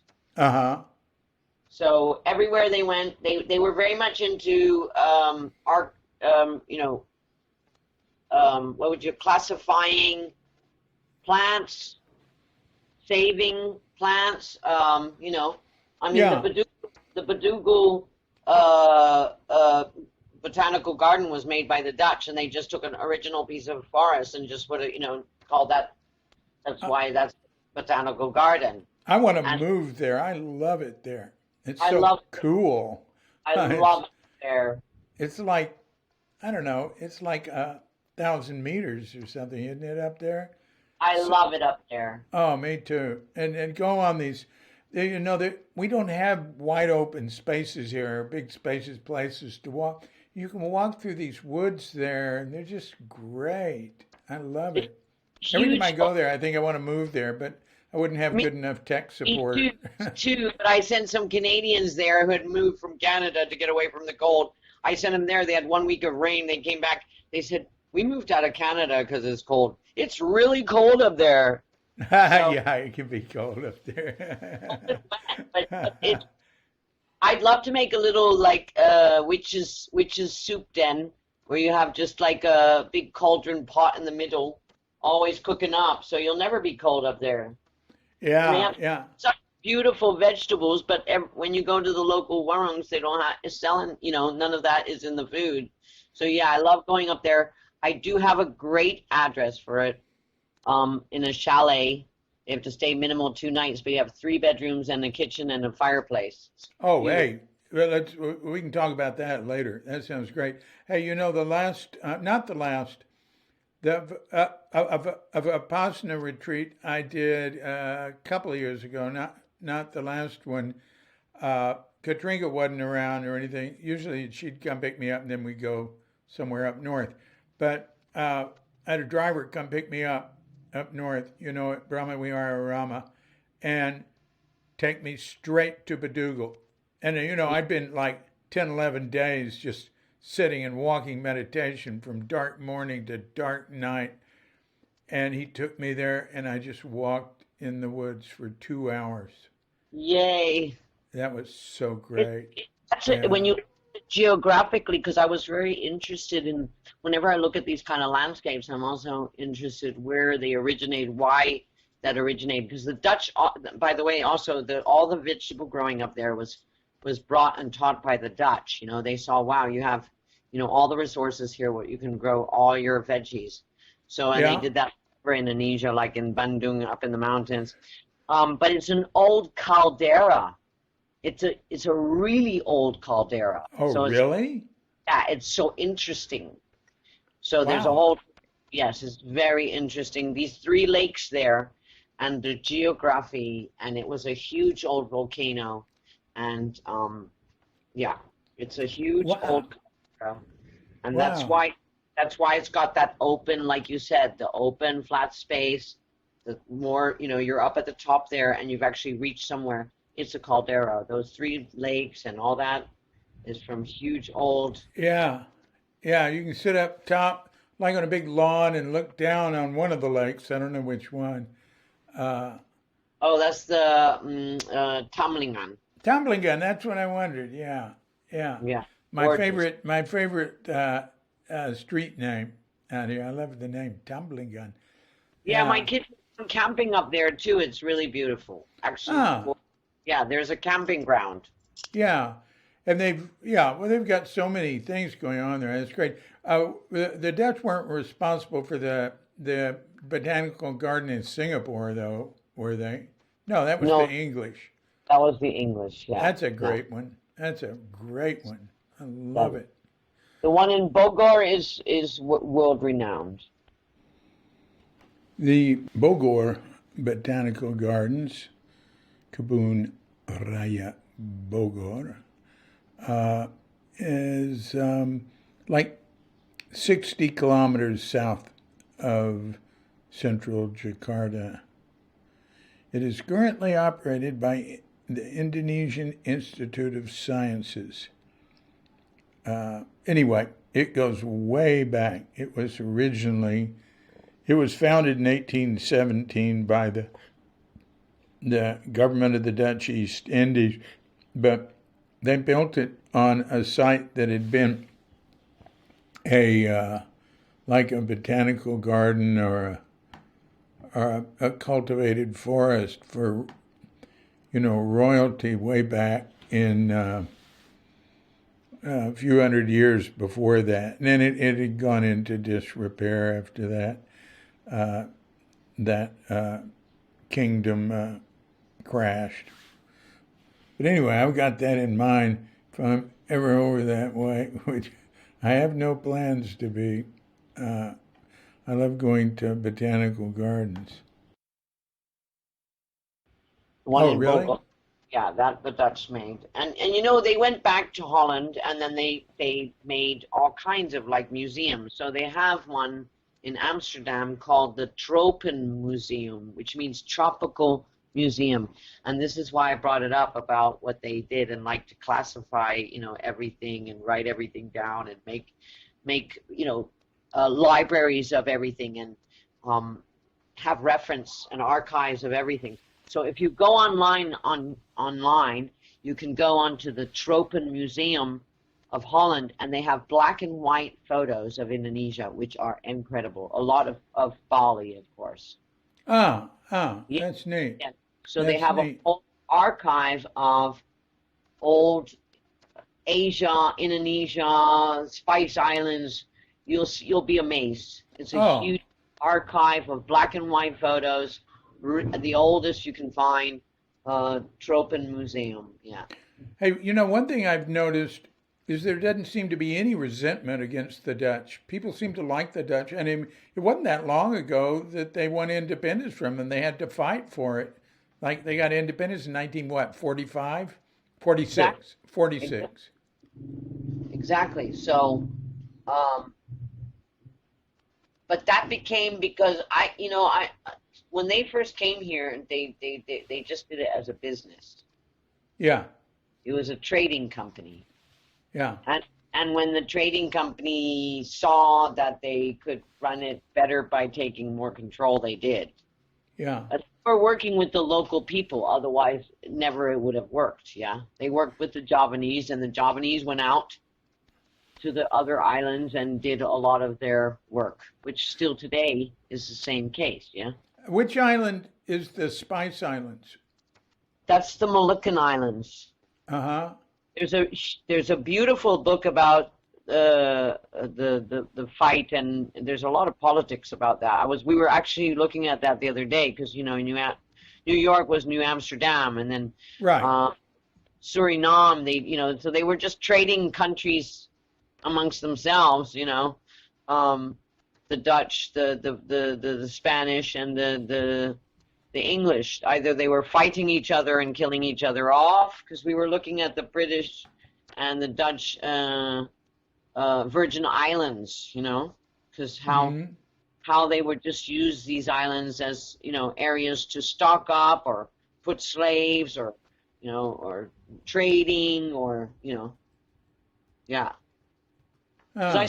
I studied anthropology, and one of the best books I read was Europe and the People Without History. Ah. Ah. Very amazing book. Huh. And it talks about how everything's interconnected and how the Europeans went out in the world and using these other stepping stones and all the things that were out there, slavery and tea and, tobacco and the spices and taking land and trading land. Amazing. It's an amazing book, and how it shows the interconnectedness of all the countries and the movement of created by this trade. Uh, you know, Katrinka's Dutch. Oh She's yeah, her name is Katrinka Sudam McKay. Katrinka is a very Dutch name, actually. That's right. Everybody thinks it's Russian, but it's Dutch. And Sudam, Suydam. Uh, there's Sudam Sudam stuff in New York City, like Sudam Street or whatever, Sudam Square. I don't know. But then she's got McKay as her last name, uh, and that's Mackay. That's Scottish. And she managed a hotel in Scotland where the Mackays come from. So there she was Mackay. That's tough. That's wild. Yeah, well, you see, people left Europe because it was hard, and they, like they wanted to look for a better life. Yeah, they Yeah, were starving or already half starved, or the Irish famine with the potato famine. A lot of that was done on purpose. They were, this is again back to the territorial thing. Some people being a bigger, stronger group, making it harder for a smaller group and rotting them out to the point that they run, just like the Rohingya, just like the Europeans, the Italians all left to New York, that people were running away from after this, Second World War. They were running away before the Great Depression, then they got hit by the Great Depression. It's constantly, now it's people from Africa hoping they're going to get a better life in Europe, because somebody yeah, made some promises, which that not yeah, might be, and the dream and the vision always seems bigger than the actual reality when you get there. yeah, yeah. Right, It's as bad now as the idea that there's gold in the streets. There's gold everywhere in America. right, Hey, exactly. Yeah, well, I only remember living in Java, and a lot of the American soap operas were playing on the Indonesian TV, and you could see then and then slowly none of they were making their own, yeah, Yeah. using their own wealthy people, so to say, or making a set that the house, the chandelier is bigger than the house practically, but soap opera, right? So, but Uh-huh. I just needed to sit down and explain to them, do you think that everybody in America, lives like this? Because you're being shown these things, but you're not being shown how everybody lives. You're only being shown how some set and only a very small, like a 1% of the population live. The rest don't live like this. So I hope you realize that that which you see on TV in a soap opera, and those people that come all the way to Indonesia to travel, they they there's a lot of people that never make it over here. So you don't realize that there's a lot of people like struggling in life day to day. Some of them, Yeah, that's some right. of, and I used to explain to them, in Indonesia, if you're poor, there might be family or community that somehow help you, and it's not cold. But in America, when you're cold in New York and you're living in a cardboard box and you're kicked to the curb and there's no family and there's no community and there's no gotong royong and there's none of this kind of Indonesian reality, in that sense That's that. right. That's why I say the poverty in America is worse than the poverty in India. Sure, and I used to have to explain that because, of course, that which they see was always things that showed just wealth and abundance, and so I Yeah. grew up in Indonesia thinking in America everybody owned everything that they had, because in Indonesia when I was growing up there was no credit system, so people had to slave away, save, and then they would finally buy themselves something, so they really owned what they had. Whereas I didn't realize that in America everybody was living in a house with a car and a swimming pool and the works, but actually that they didn't actually own any of it. I didn't realize that till it got, later on in life explained, because I grew up in Indonesia, you only had that which you had. There was no Yeah. credit there was no credit system when I was a kid here. They Yeah. didn't. Oh, that's interesting. That's interesting. Yeah, the bank owns everything. Haha. Right. Yeah, the bank goes, but that see so but then we grow up here thinking, like, I grew up in Indonesia, so I thought, these guys are all wealthy in America. They've all got a car, they've all got a house, and they've got all the swimming pool. So they've got the money that they've paid for that. But I didn't realize that there was this whole, because Indonesia wasn't like that. You didn't own a house unless you built it yourself, or you had the money to make and pay somebody else to build it. But you didn't pay it by credit. There was no mortgage over 13 years or 10 years or even a year. So, you know what I'm saying? Yeah. Yeah. You Yeah. slapped your house together yourself with whatever you had, or you had a little bit more, or you're wealthy like we were. And the company built the house, and my Yeah. mom and my mom designed the house. Wow. Wow. Yeah, and then Hey, we I moved. want to I want to ask you about um, your who delivered your children? Did that midwife in Ubud deliver them, or did you learn about her later? Well, for my first child, she wasn't around. She went back to the States, and I went to the local midwife, and that was an experience in itself. Oh yeah, like Oh, what? oh my God! Now you know what what women experience here in Indonesia. Yeah. Yeah, like what? Well, very simple, and they have protocol. No Novocaine. They get, yeah, very very basic. Well, both my kids were born with midwives, one in Japan, one in America. There was no Novocaine, there was no painkiller. It was just natural childbirth. Yeah, I had all natural childbirths, but they have a protocol that they give you a epist, epistemology, Or they epistemol. they do an epistemology as a matter of course here. This is rather embarrassing. Epistemology, of course, is the mm, study of knowledge. And The correct word is episiotomy, also known as perineotomy, is a surgical incision of the perineum and the posterior vaginal wall, generally done by a midwife or obstetrician. I think they should add during childbirth. Episiotomy is usually performed during the second stage of labor to quickly enlarge the opening for the baby to pass through.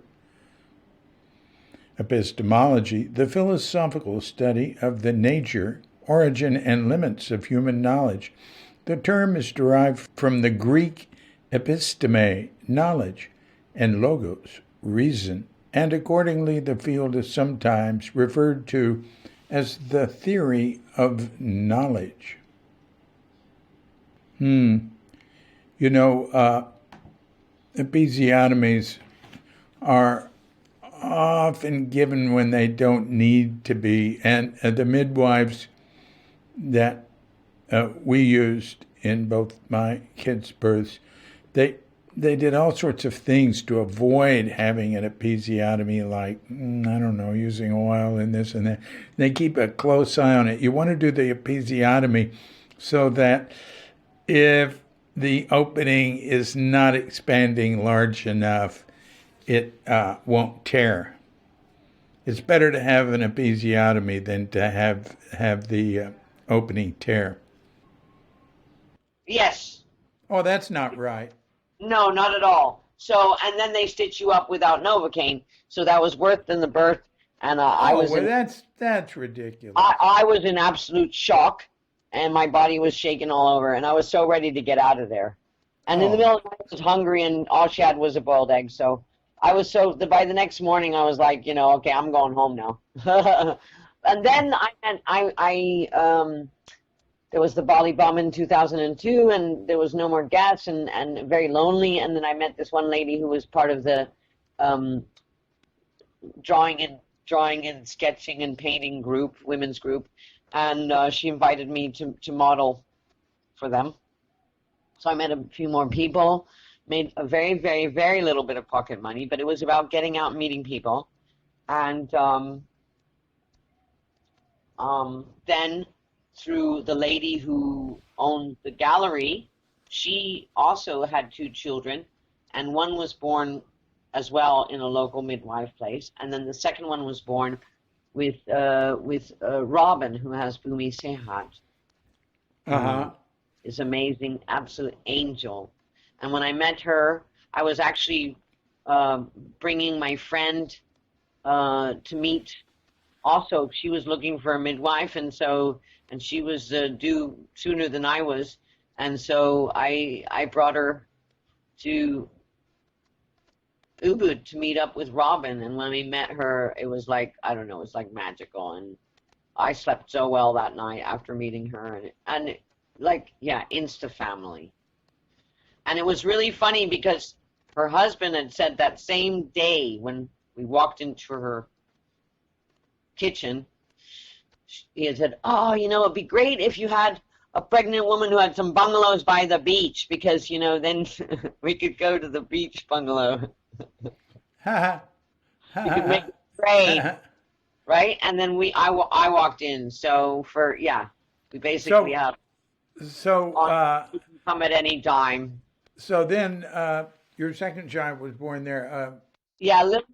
Lily was born at home, and at home she came zipping down the mountain. I think I left her to the last minute. I didn't want to disturb her in the middle of the night, knowing that she already spends a lot of nights awake, and I didn't know if it would be coming or not, so we left it to the last moment. And in the middle of the night, she made it from Ubud to here in 40 minutes. And really? gave birth at home. It was amazing. So Lily was born at home, and Kaya, my third child, she was born in Robin's house. I was going to have her in Robin's clinic, and in the end, I was in Robin's house, and Kaya decided to come out there. In Ubud. Yes.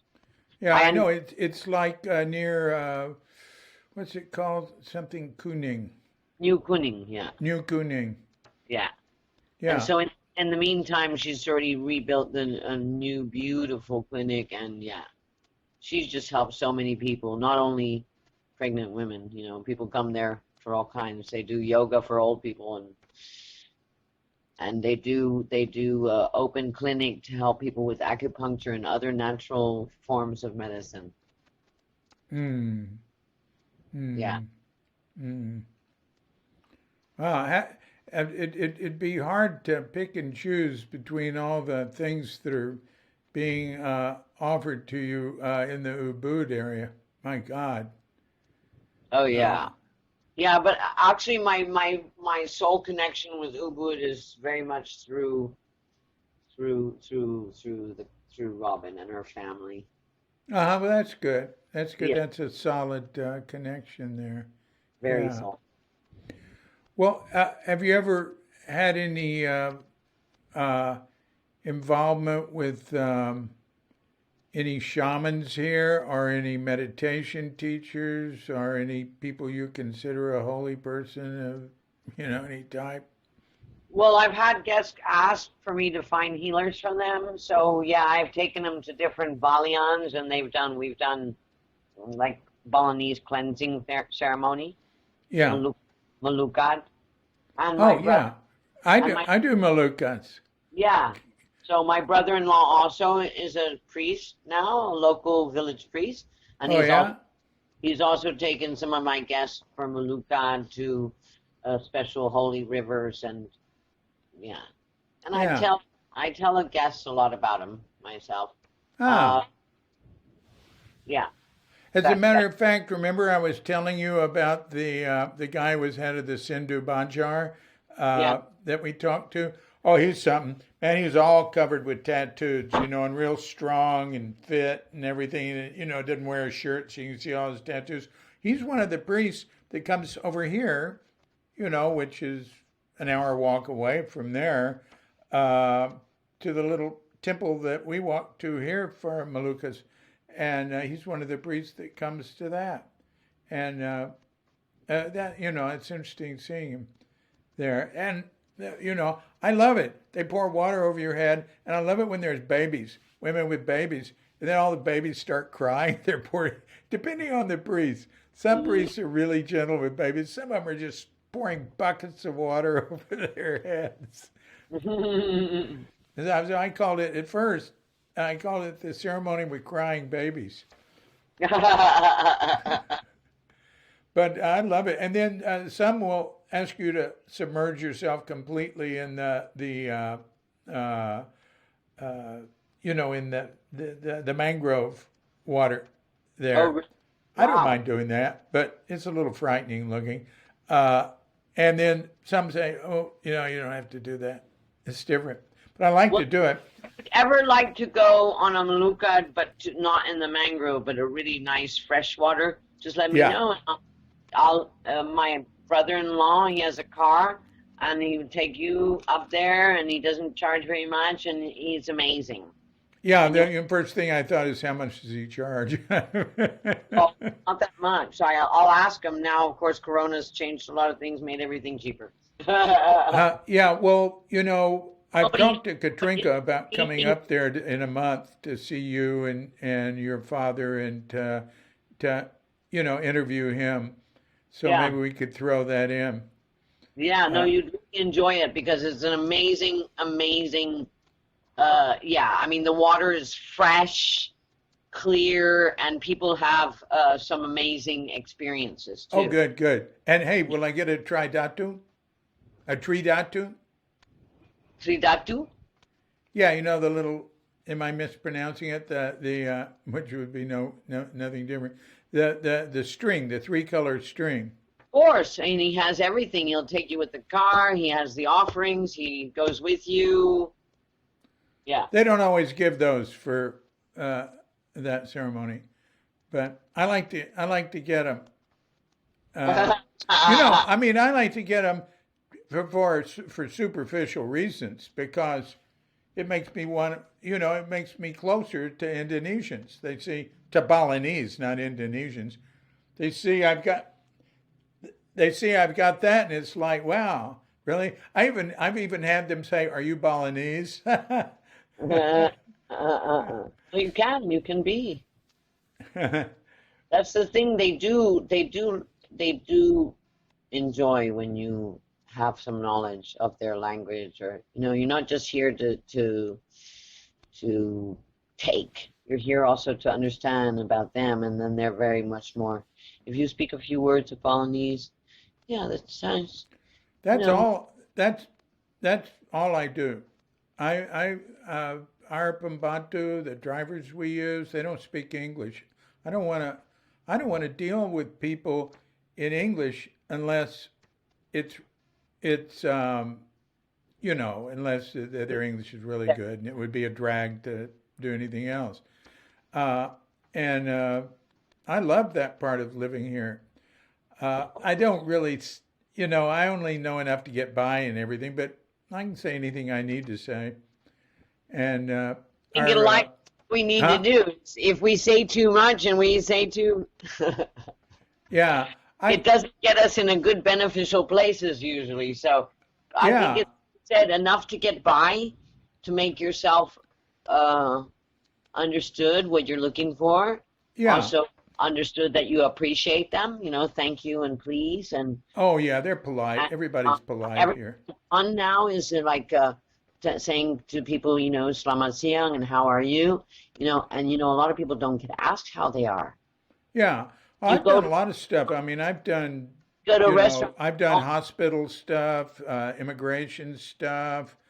I do phone business, but I only get so deep. It's because I'm spending all my time with English and writing and podcasts and books and websites. I can't go any deeper, but I never do in foreign languages. In Japan, I didn't. In Mexico, I didn't. I just get to a certain level. Uh, Right. but anyway, all right. Well, that's cool. Hey, is there anybody else you can tell us about? Any other experience with Balinese or anything before we say goodbye, which we should do at some point soon? Well, actually, I have nothing to say except for, in the end of the day, there's something very magical about Bali. I just spent the last few days with a girlfriend who she's also grew up in Bali. She grew up in Bali from the age of 8. She moved Hmm. over to New York, and my God, does she have interesting stories. She would be great to have on a podcast. Uh, Good. uh, Remind me. I'll yeah, remember that. I'll remember that. Is she sure. here? Doesn't Yeah, matter where she yeah. is.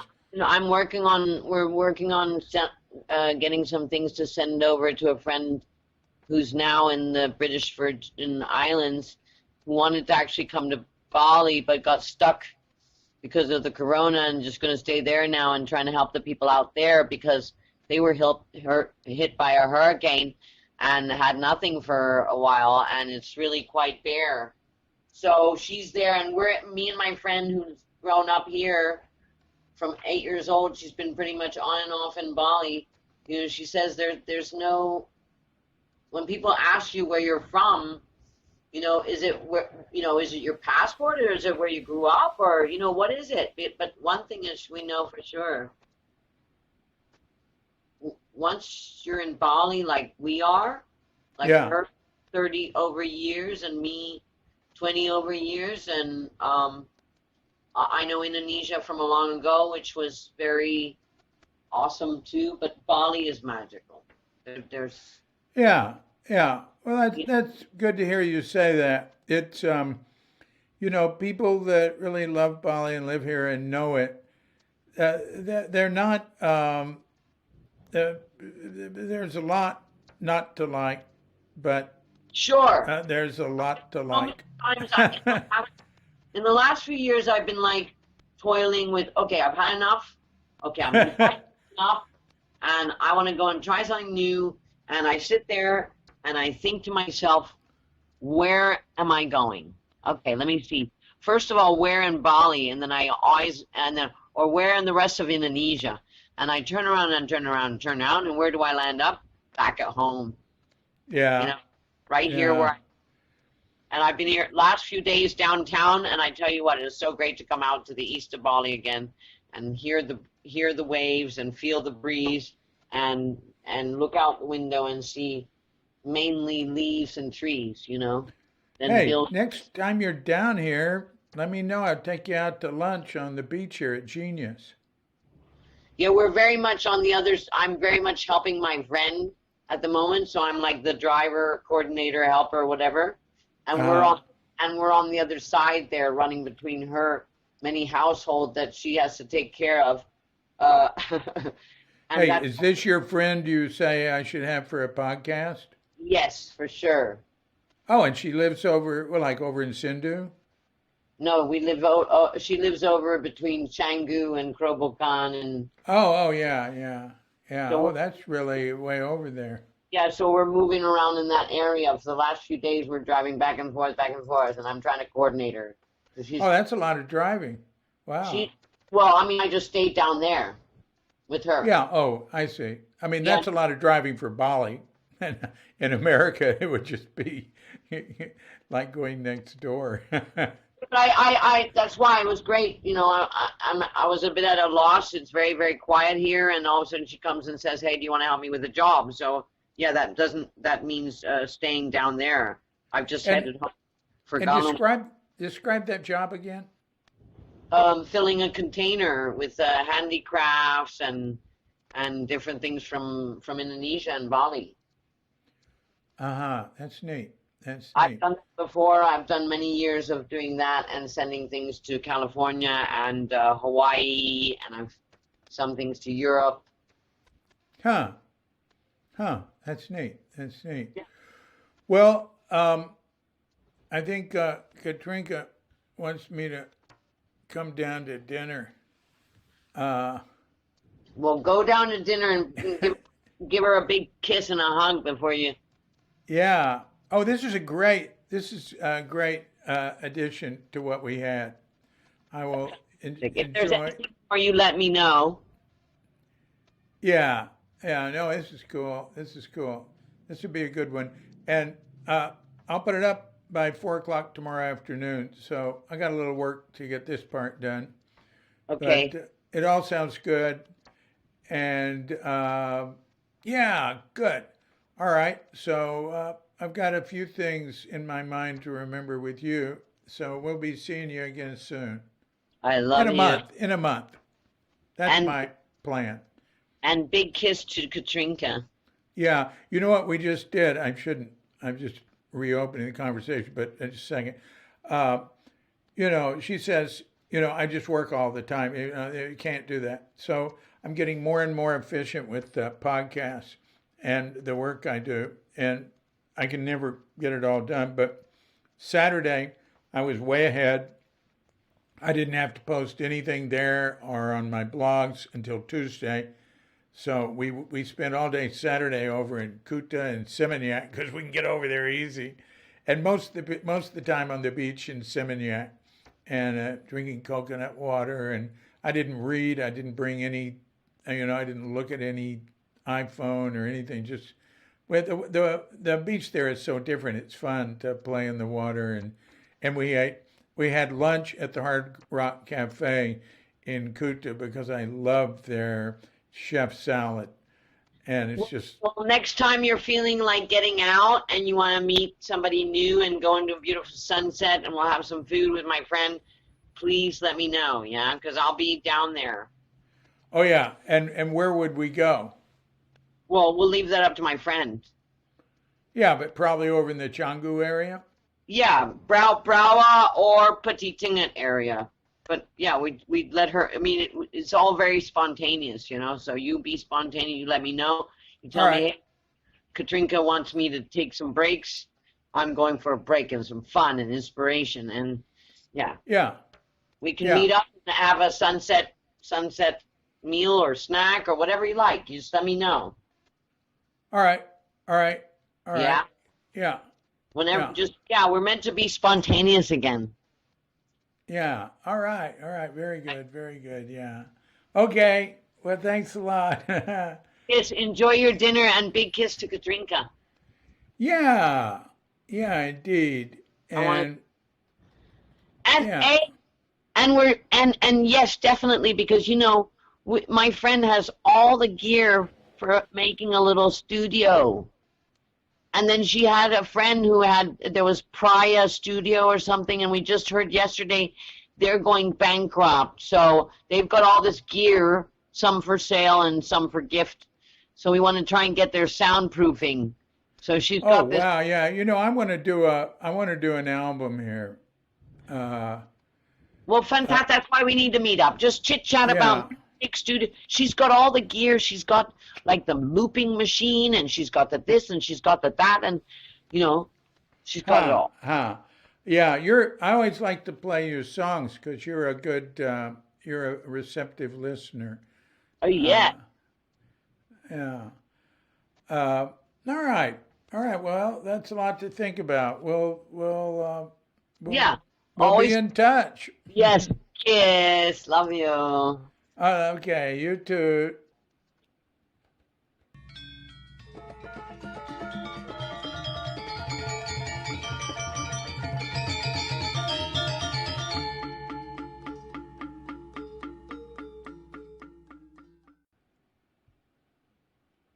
So thank you very much, Tania Ionker. Tania Ionker. So that concludes this episode of Life in Bali. And I think it's time to run along, huh? Thanks for joining us. And we'll see you next week for another episode of Life in Bali. Until then,